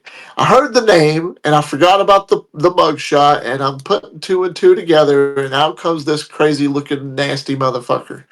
And he comes out, and I started thinking about it, and I paused it, looked at this ugly little mug, found the mugshot, saw that it was him, and said what I said on the Instagram post that I was And appalled. the sickening, part that about all of this. Some of these people have kids. Exactly. Some of these people bring their kids to tapings. So like we're having registered sex offenders. I don't give a fuck what the court case is or whatever like the lawyer said or whatnot. You're bringing Yeah. registered sex offenders around kids, Hmm. whether or not like as a father. fuck no, you ain't coming to FBW. I don't care what views or whatever bullshit fantasy you can bring to FBW. Like, I don't know how people work with registered sex offenders. I really like. Am I Well, missing I took something here? that. I know. I took that as an opportunity to say something, and it wasn't to diss CJ because CJ didn't do nothing. But that's what, if you look at that post, I said, I was watching something and watched a world champion come out on a show. And what sickens me is the fact that this company has a registered sex offender as their world champion. Does this bother anybody? And then I cut it. I didn't say names. I didn't say the company, and I got flooded with messages. Who is it? Who is it? And I was like, I'll tell you. And I started telling everybody and showing the proof, show the mugshot, show the guy, and everybody went boom right on top of it. And Tom from Sportswire was like, I got to get you on the show. We got to talk about it. Yep. So we talked about it, and UWA, Jake decides to make a little comment saying, we are aware of the situation and we have released Sammy Slade. And then the next day makes another comment saying UWA has decided to close its doors. Yeah, but like So the they problem closed is, their it's doors. like everybody knew. Everybody knew the whole time. I know, and I just was giving an opinion. I didn't say that they needed to shut their doors. I didn't say they needed to go away. I'm glad they did. I was giving an opinion, and I thought that was the most hilarious thing because I'm like I said, at 40 years old, my give a damn button has Yep. been broken, and I don't give a fuck anymore. And I just didn't like Jake anyways. He pissed me off, but to see that just appalled me. So I said something, and then that was when I was on the podcast, and somebody asked me about Joe Anderson, and because they mentioned it, and I was like, you know what? Yeah, he's one too, and I can't believe that. That I'm wondering who knew about him in Shit. TBW. I'm not gonna lie. There was ideas thrown around about Joe Anderson coming down to FBW. Oh, good thing you didn't let him. So what happened with I that was, ATK. You heard that kid's Yeah, name. yeah, So ATK and Joe Anderson, I guess at one point were like really close, and like I was really close with ATK before he decided to choose basically like the pedo supporters in XCW over like real friendships. So like I cut him yeah. out, but like this was maybe like 1 or 2 years ago. Um, yeah, no, there were plans about bringing Joe Anderson in FBW with ATK for a whole run, and this was like before.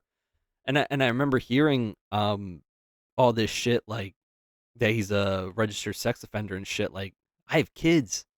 I have fucking Yeah. kids, and we wrestle on the other side of the goddamn trampoline or the other side of the kids' playground. Yeah, Sickening what these that's people do. it is. I mean, they can't help it, I guess, because they're mentally incapacitated. But I mean, that is what it is. So I wanted to throw that out there about that whole situation. But it How do was me. you? It was me that started the I pot and mean, started stirring it. sadly, Everybody else who can. yeah, and sadly, XCW or not XCW, UWA closed, but like TBW and XCW are still, just doing their thing. But like, how do you But reflect on your time in TBW, knowing the like the because like shit, like an absolute legend in backyard wrestling, right? You finally come back after over a decade away, but then like looking back on it now with like 2020 vision, like hindsight, like you return to a company after having such a historic career in the early 2000s, and then now it's like you did a whole comeback in a federation that's like their image is like dirt poor now because they're shady business with pedophiles. well, they got a lot of heat for some other shit. When I was there, this was before that pedo shit came about because nobody knew. I didn't know nothing. I was there really originally when I first came there was just to have that one off with Anthony, Mm-hmm. and I did. But right before the match with Anthony, it was I come back, I do um, the spot where I interfere, and that was really it to lead to a match with him. And then we filmed a segment for a Rampage show where I came out, we talked shit, and then that was it. And then I went home, Anthony went home, and they said, "Do you think you could come back since you live so close?" I didn't think nothing of it, and it was an opportunity. Like, you want to have a match, try and warm up before your big match with Anthony. I said, sure. Who would I have? They said, we're gonna give you Manny Cobra, give you a warm up, blah blah blah. I said, okay. Who's going over? Because Hmm. this has to make sense for me. It's not. I I ain't wrestled in 14 years, but I'm not gonna come back and just. And it's not an egotistical thing. It's just at that moment, there's no reason for me to come in and instantly lose. If I'm having this one off with Anthony, maybe have him win, and I'll bow out. I'm good. It was just a one off. I'm good because that's I mean, all I thought it was you going gotta to be. rebuild credibility. You know. Right. Right. So they're like, okay, yeah, that's no problem. And then I'm almost to the arena, and then Manny messages me. He's like, man, do you think there's any way I could win this match? And I asked him, I was like, well, why, no offense to you, why do you think you need to win this match? Well, I've been losing a lot lately, and I think if I could win this match, it would really look good on me. I was like, okay, I get where you're coming from, but at the same time, you got to understand where I'm coming from. And I explained to him the situation. And he's like, okay. He sounded like he was a little bit down about it. I'm like, we don't have to do the match. I'm not going to do the match with you if you don't want to do the match. He goes, no, I want to do the match. I want to do the match. I said, I I mean, promise I'll make you look good. I mean, I'll make you look strong. winning and losing doesn't like most of the time it doesn't matter. No, it doesn't. I mean, if you have a good match in general, Yeah. right? But you I, lose, you still had a good I, match. That's what matters. I mean, I don't know I that. had I had two matches last year. One in that fatal four way with Gabe Sayers, Anthony Steele at Resurrection before they shut down. And I lost. I went to IMF. I had one match with Felix. I beat him to get to the main event match with Soldier and Justin Parsley, and I lost that match. Everything happened. Business is business, and I put over the guys. I had no Dude, problem with that. 2020, one of the worst years of my career. Right, FBW does 12 shows a year, right? Once a month. I lost fucking 10 of them. There you go. See, But look because at you me. putting over Look at me. guys or whatever. Look at me. I'm still, Yeah. I'm still 2005, I was losing every match that I had, and outside on the truck, I was doing that to put Nick over and Chris, and doing what I could to, because I felt in the 2000 and 2001 and 2002, I was hogging all the glory, and that was when I was starting to kind of get to where, you know what, they deserve their dues. I'm going to put them over, and I started doing Oh that, no, and shit. In the beginning of FBW, fucking piece of shit me. I was the first FBW champion. I was FBW champion from like 2012 to like 2015. Yeah, there you go. fuck you, Roman. I got the run. But like no, like now, but like shit. I was a kid back then, and like the whole Yeah, thing, like now, fuck, dude. I haven't touched the FBW undisputed title since 2022, and yeah. I held that title for a month. I want it to fucking drop it immediately at the next show to somebody else. So, I don't and understand why that's people care so much about winning. It's all scripted. It's not even real.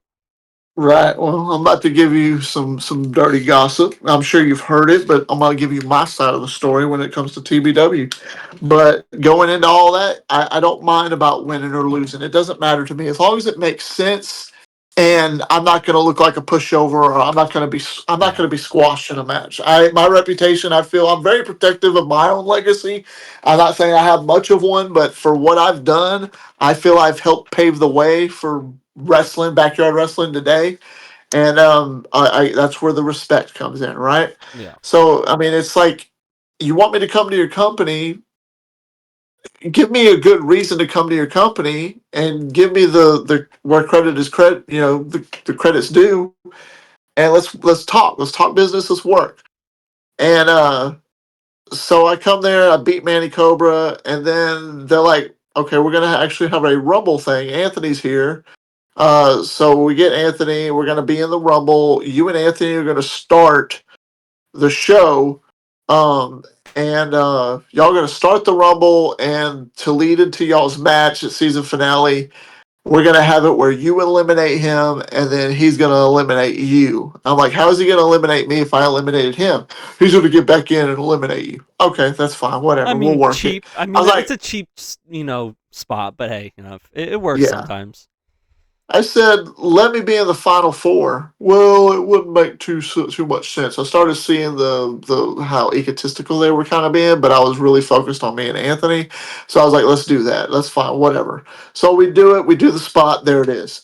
And then two or 3 weeks go by again, and it's still not season finale. And they wanted Anthony was going to be there, but they wanted me to go against Gage Flair for a second match. He wanted me to have another match before Anthony. So I was like, okay. I didn't ask who was going over. I was just on the way, and I instantly assumed. I was like, they're probably going to have Gage win this one because he's kind of their big guy, one of their big guys. And I'll give him a tiny bit of credit for this brief moment. And yes, brief moment. I get to the arena. Anthony's there. He's going to go against Ledger. I'm going against Gage. Gage pulls me aside and says, I actually am going to put you over. And I'm like, really? Why? I questioned him. I was like, why? I'm like, I'm honored, but why? He's like, I want you to look strong going into season finale because of Anthony. Okay, I get that. That makes sense. Thank you. I appreciate that. I really do. He goes, I respect you, blah, blah, blah. Only one of the brief, humble moments he gave me. And apparently he was having an issue with Anthony. They all were having issues with Anthony that I wasn't super aware of. And that it is what it is. So we go into there, and I have my match with Gage. It was decent. It was okay. And I win. And Anthony couldn't believe that they let me win. And he goes against Ledger, and Ledger wins. So I kind of saw, like, why did Anthony lose if he's going into this match? He needs to look strong too. But he did look strong, but I don't know, it was a thing. And then they had a tag match where Anthony had a second match, and he won that one. So I was like, well, maybe that's how they wanted to do it. So now we're ready for season finale. And everybody's bitching. Everybody's like, where's James? Well, it was cold that day. My wife was not feeling well. And when the wife ain't happy, you should Yep. know this. Yep. Anybody, when the Happy wife wife, ain't happy happy, life. yeah, if the wife ain't happy, it ain't gonna be a good day. Yeah. So we're having to stop a lot on the way. And it's 3.5 to 4 hours from here to TBW. So we're running late, but not really running late. It's like the show's going. But our match was supposed to be the opening match. They wanted mine and Anthony's to be the Wait. opening So match. so I'm not too keen on like TBW. Like, do they? They don't. They pre-record. They pre-record, Okay. but they So pre-record like a week or two in okay. advance. So then, why? What's the issue? Of you're technically not late. Yeah, I know. I'm Yeah. technically not late. Yeah. I mean, I'm then like, just I'm fucking getting there. They're like, film it out of well, we order, were. then stitch it back together in order. And what the fuck's the Well, issue? that's usually, yeah, that's usually how it goes. But they were just having one of those days, I guess, because it They was wanted to cold. pick a Everybody, fight. yeah, it's like they were wanting to pick a fight, kind of, but not, and they were bitching at Anthony more than me. Like, where's James at? And they weren't messaging me, they weren't reaching out to me, seeing if I was okay. Anthony was doing it, and I give Anthony the credit for that. And he was telling me the matches that was going on, and he was watching it. And then finally, I show up, and they're like, "Okay, well, let's hurry up and get y'all's match done so we can finish up." And because everybody was cold, they were pissy because they were cold and they were ready to go. It's like, well, fuck. I just fucking spent 4 hours on the fucking road to come here to Wait, put wait, on wait, a show. wait. So you're driving 4 hours just to film one match? Right, right. That's the beginning of all this bullshit. So, anyways, I show up. Now, here was the funniest part. I show up after all that, and me and Anthony's like, well, we're about to film. It's basically the main event, but really it's going to be the first match of the show. Yeah. But we're the last match of the day. We go out there and did you ever see the match? If I not, that's okay. no, I mean I don't watch TBW, but I've seen highlights of the match because like I mean I Okay. follow you on Instagram. I see your like Oh highlight yeah. videos, but I haven't Well, watched because I don't I just did put the highlight. yeah Yeah, I because I did just put don't the watch highlight full for that match. TBW shit because fuck them. But You're I've seen the you're highlights. fine. I've seen the highlights. So me and him went out there and put on a banger. I said, Yeah. "We're gonna steal this fucking show. Do you understand me?" And Anthony looked at me like hyped, like, "Yeah, let's do that. Okay, cool. What do you got in mind?" And then we discussed it and we did it, and we stole the show. Our match was better than any match the whole year in TBW. Everybody agreed to it except for the TBW guys. Atomic Titan, Gage Flair, Ledger, and a guy that's always behind the scenes that you never see on camera, but he's usually holding the camera or he helps them produce it. His name's Austin. Um, anyways, they all did not agree that our match was match of the night or match of the year for that matter. Though there was a lot of other matches that were better than that. The triple threat main event match with Ledger, Daniel Cole, and Gage Flair was actually match of the night. No, it wasn't. That match was trash. You know, you got a little fake 5'2" Brock Lesnar in there who don't know what the fuck he's doing, dropping people on their neck. I You mean got a fat, overweight Ric Flair doing what he's doing, literally gimmick stealing, 100%. I mean I mean And, let's be honest. A lot of TBW is gimmick stealing, but press right, on. right. I guess I was the Stone Cold one, but I wasn't coming out to Stone Cold's music. I wasn't quoting Stone Cold. All I did was a stunner. I It mean, was the I commentary, and I mean, liked look, I commentary. mean, look at you. You were, you weren't Stone Cold James Taylor. You were the nemesis. Exactly. I had my own thing. But beside the point, everybody liked it. We showed blood. It was the first time anybody actually did real blood in TBW because I said I'm going to go up there and I'm going to juice. And I remember Anthony was like, what does that mean?" I was like, "I'm going to bleed for you. I'm going to make you look good." I wanted to make him look good because I was going over, but I wanted to make him look strong, make him look like he was damaging me. And he was like, "How are you going to do that?" And I showed him my little gimmick. You know, I showed him my jig.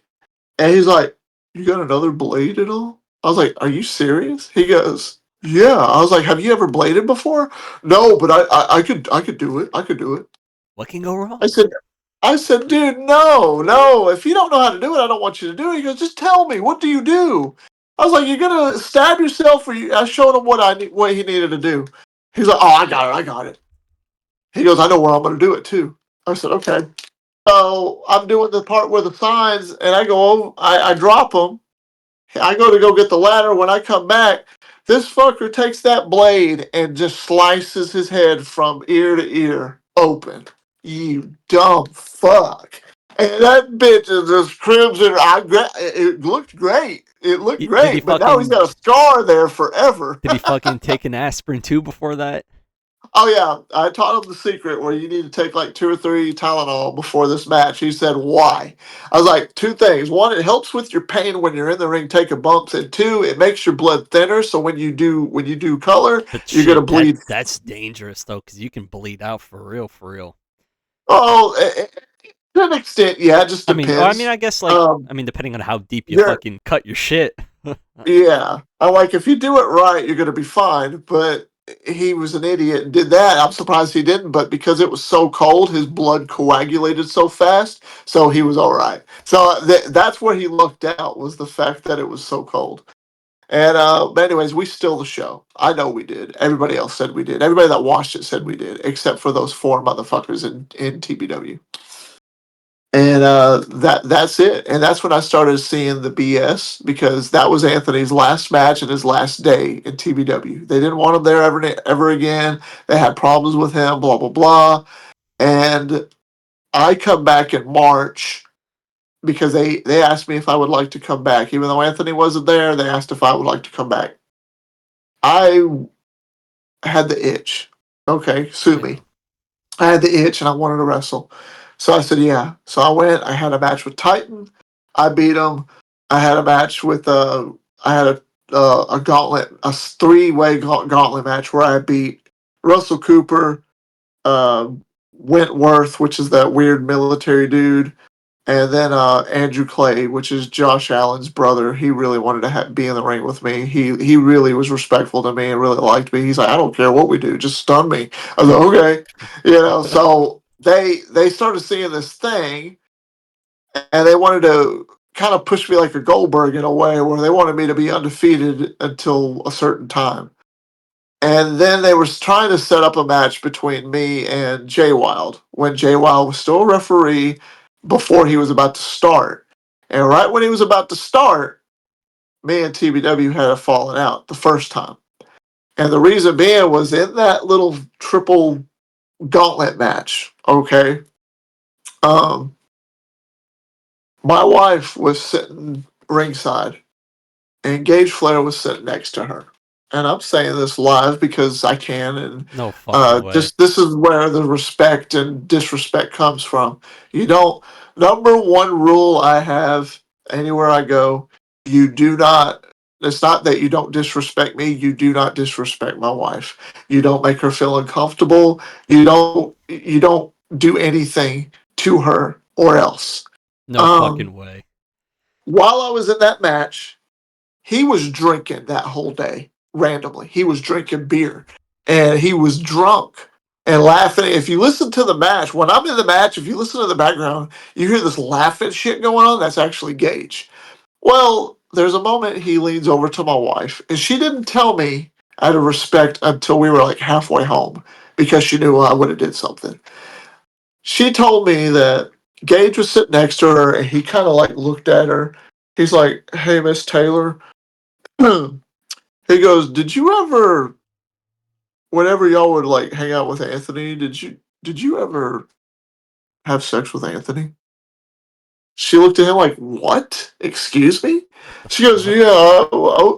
He's like, "Yeah, I was wondering I mean, if I mean, I know you're married to James, but I mean, if y'all swing that way," he goes, "You think you'd ever want to do anything with me?" And she's like, "Are you fucking drunk and retarded?" "No, never. I'm not like that." He's like, What the "Oh, I'm just kidding." Ha ha ha ha ha. And she told me about that, sickos? and I was livid, dude. I was livid. And I called them out on it. I talked to him and tried. He would not talk to me. He never messaged me. He wouldn't say nothing to me. He goes, "I never said nothing like that." That was the only thing he said to me. I didn't say nothing like that. I'm like, why the fuck would my wife make up some bullshit like that? She had no problem coming up here. She made friends with a lot of you guys, and you say that shit and disrespect her. And not only that, now you're fucking lying to me. And I'm like, that's bullshit. And he wouldn't say nothing else to me. And Titan Clay, I don't know what was going on. I don't know what. They all acted fucking dumb. And Jay Wild trying to be the peacemaker. If there's one guy I respect in TBW, even to this day, despite everything, is Jay Wild. He was calm, cool, collect, hands down, class act. I like him. One of my favorite guys to work with too.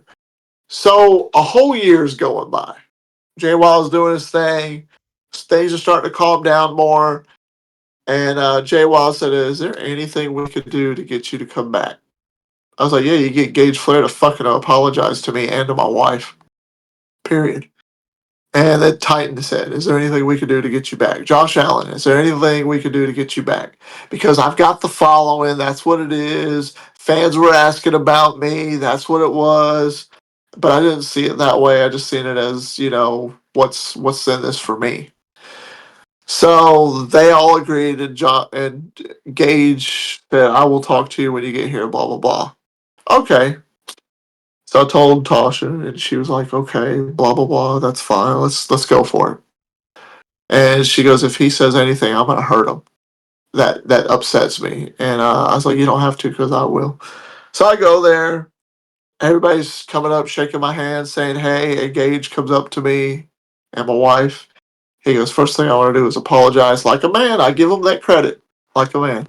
"I apologize. I was drunk that day. I'm so sorry. I'm sorry that it's taken this long to say anything. I just didn't know what to do. I didn't think this was a big deal." He explained everything for about 5, 10 minutes, just humbly apologizing. "I'm sorry. Please forgive me. If you don't forgive me, I understand. We really want you to be here. We really appreciate you. We respect you." Blah, blah, blah, doing everything to kiss my ass. And I accepted it. I was like, "It's fine. It's fine. Don't ever do that shit again, though. Don't disrespect her, ever. I don't care really if you're going to call me a Stone Cold Mark, knock off. I don't care what anybody says about that. Don't disrespect my wife." You disrespect my wife and I find out about it and I'm right here, I'm going to hurt you. I'm going to end you, period. You know, because she's my everything. She's my I world, feel that. right? You get it, right? Yep. So everything's cool now. So now we lead up to we're gonna pick up where we left off. Me and Jay Wild. It's all about me and Jay. So the comeback is I return and just like with Anthony, but this time Jay Wild has a match. It's over. He's doing his little shtick, and then my music hits. Fans go nuts. Probably one of the big TBW moments that TBW had was me returning. Not returning from the backyard scene after 14 years. It was me returning to TBW after being in TBW after a year. So it was like a holy shit moment. Everybody was excited. I come back, have the thing with him, a stare down, go for a stunner, pushes me away. I stun his little disciple, Andrew Clay, and that was it. And then we lead to a match. And we get to when they finally got their 16 by 16 low boy ring, which is like ROEW's. And me and him have a banger of a match. And he wanted to put me over in my return. So I beat him in the return. And they said, we want to go and carry this to Anniversary, their big show. So we go to Anniversary. I said, how do y'all want to do it? They're like, well, what did you have in mind? And I said, I actually, y'all have had me undefeated for a while. How about I put Jay Wild over? I want to put him over and get him a push, even more because he's been doing well, but let him be the one that actually defeats me. Oh, are you sure? I'm like, yeah, I don't mind. So we lead up. Everything is good. And I was like, I'll take a break for a while, maybe come back before y'all summer bash or whatever, and get revenge. As long as I can get revenge. Yeah, yeah, we'll have you come back and y'all can have a trilogy. So we had one match I won. Then we go to Anniversary, a 2 out of 3 falls match. I pin him in the first match. He beats me back to back. Pins me the second time. Hmm. And then the third match, I pass out like Stone Cold with Bret Hart, at WrestleMania 13. I pass out from the pain of the sharpshooter. Only he puts me in a Texas Cloverleaf. It was still fun. It was great. It puts him over. He's the big victor. He finally defeated the undefeated James Taylor and goes about his merry way. I bow out, got the ending I wanted, and it's like, will we see James Taylor again? We didn't know. At least at that time, I thought I was going to come back after a few months. And I was, but this is what happened. And this was the ultimate fallout. So their program they had for me, Mr. Aries, was they wanted Jesus James Christ. Taylor. I know. Are you enjoying? Yeah, you got something to say? No, I'm ready for this wild shit that you're about to explain. So I'm on the phone with them, and we're having a call, and they have this idea that James Taylor is going to return when I thought I was going to return to go back after Jay Wild to continue our thing and have that trilogy, that rubber match, and finish it once and for all. Hmm. I asked about it. They said, well, we wanted to kind of put that off a little bit. We had a different idea. Okay, what's that? We want you to come back and have a TBW world title match with Ledger. So I'm thinking, huh, okay, they want me to the world title picture. I guess I deserved it. I'm honored. Sure. Okay. I was like, how's it working? Ledger's in charge of all that. Ledger was booking his own story. That's why he held the title for so many days. That's why after being gone for a year, because he left around the same time. Because of this situation, is the reason he's gone. Not one of the reasons he's gone. He started being kind of a drama queen, according to these guys, before this match, and bitching because nobody could keep up with him. He said. But then he got excited because he thought I was going to return and have a match with him. I said, well, how's this going to work? Well, I was thinking, well, I'd beat you, and that would be it, and then you go back and then you have your match with Jay Wild or whatever. I like, so what, just a one off with you, no build up, no story. I'm just going to go in there and you're just going to beat me, period. Well, I thought it would really make me look strong and dominant as a champion. That's the kind of essence I'm trying to push on everybody. I was like, what exactly is this essence? Well, we're gonna have the first ever steel cage match in TBW because Resurrection's gonna rent a cage and bring it here. I was like, we're gonna have the first ever cage match. Okay, so that's kind of cool. How's the match gonna go? Well, I was thinking, I could go in there, you get a few hits on me, but then I'm gonna kind of dominate you. Then you look like you're about to make a comeback, and I pin you. I was like, so I'm getting no offense in this. I'm getting nothing. You're just gonna squash me. Well, it would really look good. Blah blah blah. Like I'm not. That don't work for me, bro. That don't work for You me. I know, was like, I don't care to put you over, but that don't work for me. fun fact: Ledger has actually reached out to come down to FBW before, because I guess he takes like Right. vacations to FBW. I was like, He's originally from Florida. That's why, probably. yeah, nah. I'm just like, I don't know, cause like one, I'm not, I don't fangirl over nobody in No. backyard wrestling. I don't care what views people bring, because one, we're not famous, we're not pro wrestlers. I'm not glazing Right. anybody. Like, I don't know. I've heard from like people that he has an ego, and I was just like, you're not coming to my Oh yeah. fucking home and fucking trying to do some dumb shit at my home. He And he has an ego. Yeah, he does. I talked with him a lot. He seemed humble a lot of times, and but the more I talked to him, I don't know if it'd probably be a slim chance he ever listens to this, but if he does, I don't care, and I hope he does. Um, the more I would talk to him on the phone, the more I could hear that ego coming out, even in real life, and not the character Ledger, just himself. you know, And that it's like, dude, you got to know the borderline between character and reality to an extent, you not know? only that, You could- man. I honestly, I don't I can't fathom, and I really can't wrap my head and understand why people have egos in backyard wrestling. Now, like, don't get me wrong, we all work hard, we really do, but man, some fuckers really, really act above their pay grade. Like, they really act like there's some like superstars. It's like, dog, we're in some underground niche. We're not fucking mainstream famous people. Nobody gives a fuck about us outside of the backyard wrestling community in most cases. Some people, Hi- you know, His idea was to be the world champion for like a whole nother year. I'm like, you're just going to beat everybody and just have a list. I said, the more I listened to it, and this was where the fallout started happening, I said, I'm going to be honest with you. I'm not going to be on your list. He goes, what do you mean? I was like, I am not going to be on your list of guys that you've beaten for that title, especially if I'm not going to get no diligence, any type of revenge. How about let me, if anybody deserves to be champion, why not let me beat you for the title? This is because I was so pissed. I decided to say this. I was like, I noticed that y'all recycle the same champions a lot. You recycle with Gage, Ledger, Titan every now and then, and whoever. Now y'all threw it randomly on Russell Cooper for that moment. It's just it was random. But you never really you put who you want to be in there. You got favoritism in the backyard, and that's pathetic. You get guys who are actually busting their ass. I'm driving 4 hours when Anthony and other people come. Jack Delta came here. Y'all came here.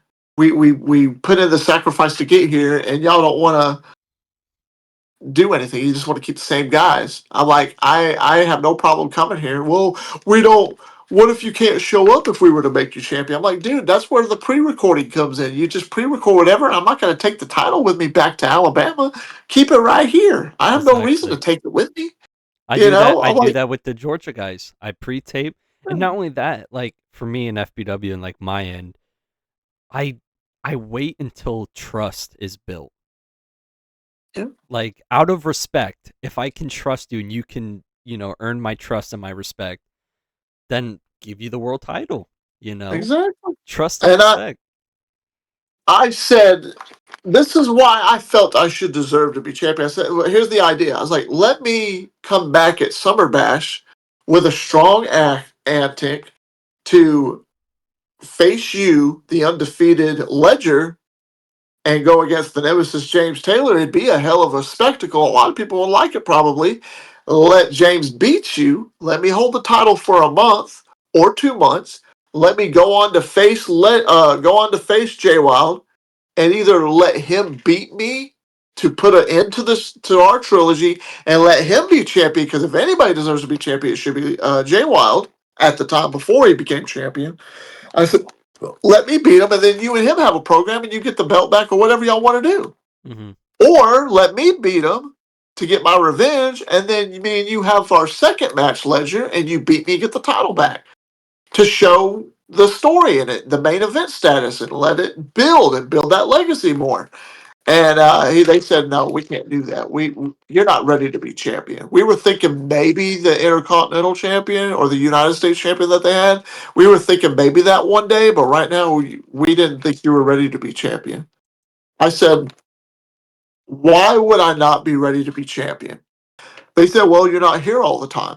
You're you're kind of like a part timer. So Brock Lesnar was a part timer in the WWE, and he held the title for over 500 days. Yep. They said, yeah, but that's Brock Lesnar. You're just James Taylor. I was like, okay, okay. Okay. Um, On that note, it's backyard wrestling. What the fuck does it matter to begin with? right. I said, well, this is backyard wrestling. And number two, Brock Lesnar obviously is a blockbuster type, attraction. No offense, and not to toot my own horn, guys, but I'm kind of an attraction in a way because I have a large social media following. I have more subscribers on my YouTube than y'all do. I've got my TikTok. I know how to promote. I promote the hell out of TBW when I was in it. I sell the shit out of whatever I can. I get everybody to come to you, and at least 2 or 3 thousand of those subscribers that y'all got was from me. And I've done my part, so why would I not be owed that? In y'all's opinion, I don't want a title if you don't want me to be it. And I say this to everybody too. I don't want anybody to give me a title out of pity or because I'm asking. I want you to give me or award me as the champion if you in your heart believe that I deserve it. So clearly didn't think I deserved it. And I told them that they're like, that's just your stuff. That has nothing to do with TBW. I So was you, like, I promoted TBW. so you That doesn't left. matter. So you left TBW basically because there just wasn't respect on their end. There was no respect. They wanted to just use me as a tool and to put other guys over to build them up more. So do I was you like, I said no. do you do you looking back on it like with like the whole pedophilia stuff and like all that image and the stories that you've said, do you regret doing your time and making your big return to back at wrestling with TBW? No, because I mean, at that time, I didn't know about the pedo shit. And I was literally there for a one off. And it's kind of like Shawn Michaels when he returned to face Triple H at SummerSlam '02. He was there for one match, but then it ended up being he was there full time, It was kind of the same aspect. I was there for one match. I really, in my heart, was thinking, I'm just going to come here and do this one match. I'm done. But then they wanted me to do the 2 matches before the match and then the Rumble thing. So it was like really got me warmed up. But then I'm thinking, well, I'll finally do this match and I think I'm kind of done. But even doing that match, I was like, I want to do more. I don't regret it, but the only thing I do regret is kind of letting them, in a way, bully me, tell me what I needed to do and how they wanted to see. How they booked me the way they wanted to book me. I wasn't complaining at first because they wanted me to win every match, but at the same time, that goes back to what I said. It doesn't matter about winning or losing. It matters about what's the story here. Well, the story was James Taylor is a legend in the backyard and he's undefeatable because he's so good. But then you get who's the guy that's going to beat him, and that's where I chose Jay Wild. They at least let me do that.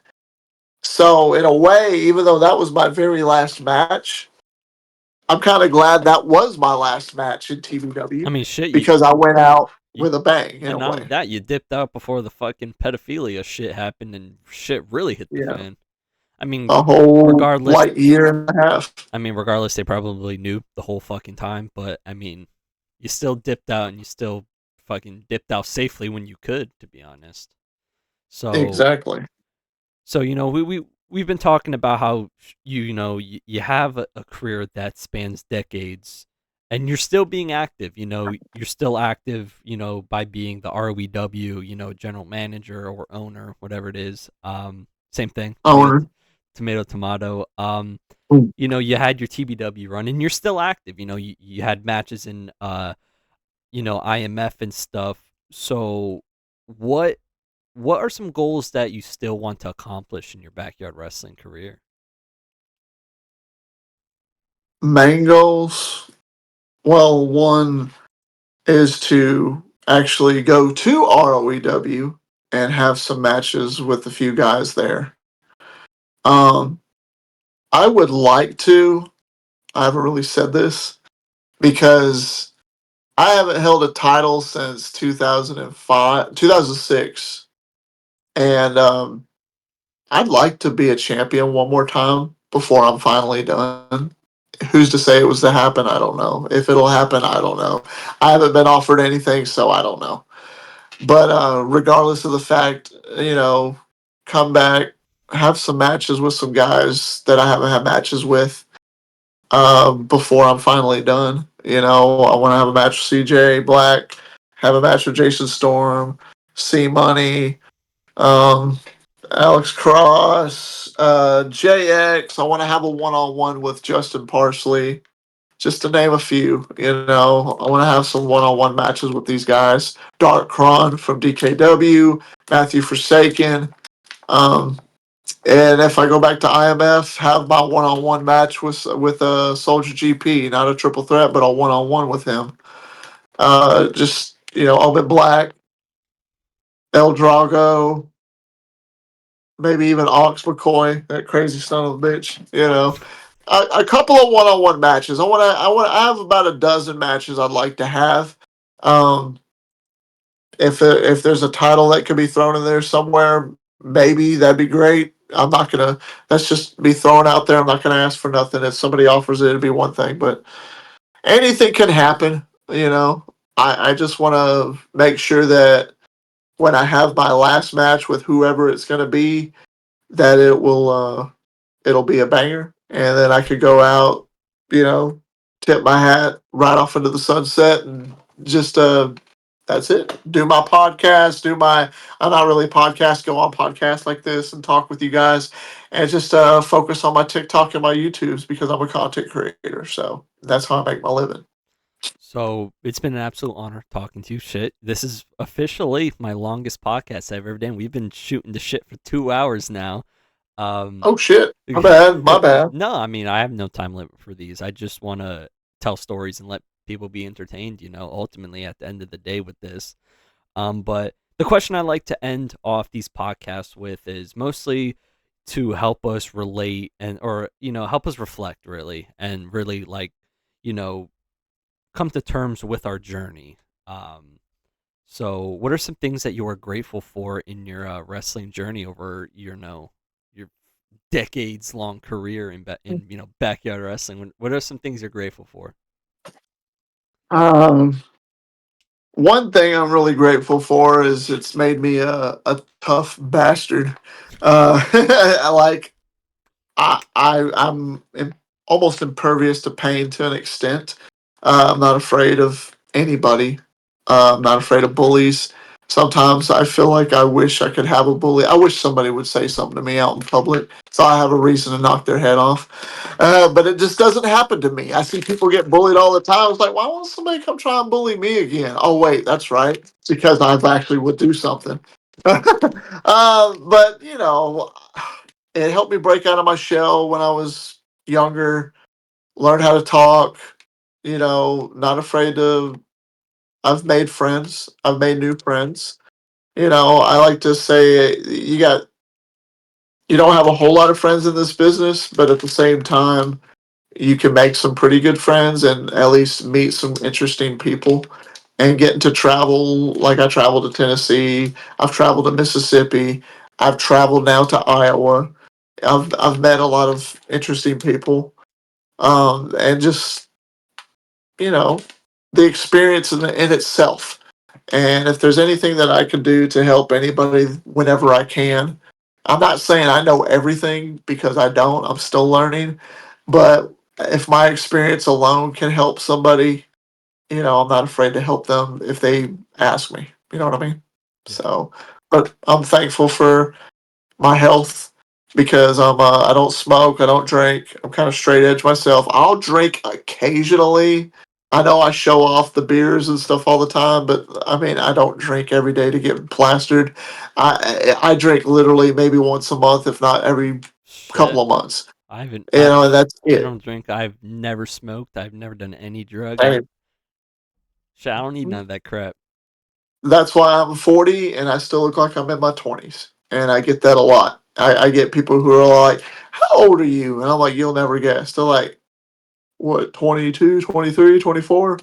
Maybe 26, 27." I'm like, "Thank you." They're like, "Come on, how old are you?" And I'm like, I'm 39. I'm 40.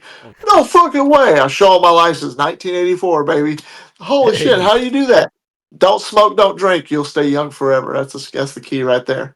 So, do your stretches. The stretching really helps me because I had a problem with my back for a little while, but now that I stretch all the time, hell, maybe I'm the DDP of backyard hey, wrestling because I'm still doing this shit, and I don't mind it. So, Nemesis fucking yoga. Let's trademark it. Let's trademark it and get it out there. yeah. Oh So there you man. go. Dude, it's been an absolute honor talking to you. This is actually our first time actually talking one on one. I mean, I've been following your stuff for many years, but it's been an absolute honor just to sit down, talk to you, and shoot some shit about backyard wrestling. Something that I hold very near and dear to my heart because having kids, like the pro wrestling journey and like the money, just it the ship passed by. So like backyard wrestling is like it's my home. It's what I care about, and it can be so much. So it's been an absolute honor talking to you, man. Any last words For you want to get sure. out there before I wrap this thing up? Uh, if anybody's interested, check me out on YouTube and TikTok at Taff Space Taylor. Taff Taylor. That's literally it. Taff like Laffy Taffy. TAFF. I've got 88,600 followers on TikTok, and yes, I know about the TikTok ban. I'm glad that it's not banned now, and that I can continue to do my stuff on there. YouTube, I've got my wrestling niche on there. I've got Taffy's Lounge, which is like a lo-fi channel. I got 1,600 subscribers on there, and I'm in the process of trying to make one more YouTube channel where I just talk about other things. More details for that to come later. So there it is. Oh, you heard it here. Ladies and gentlemen, this has been SmackYard Radio with the Nemesis, James Taylor. Guys, definitely subscribe to the YouTube channel for the video feed of this podcast and check us out on Spotify for the audio version of this podcast. And definitely subscribe to the Backyard Wrestling Nexus, the home of some of the best backyard wrestling in this generation of today, and SportsWire Radio, where you can find many more podcasts just like this one with a whole broad spectrum of other performers in backyard wrestling and sometimes professional wrestling. But it's been Anthony Aries and James Taylor. Thank you guys for watching.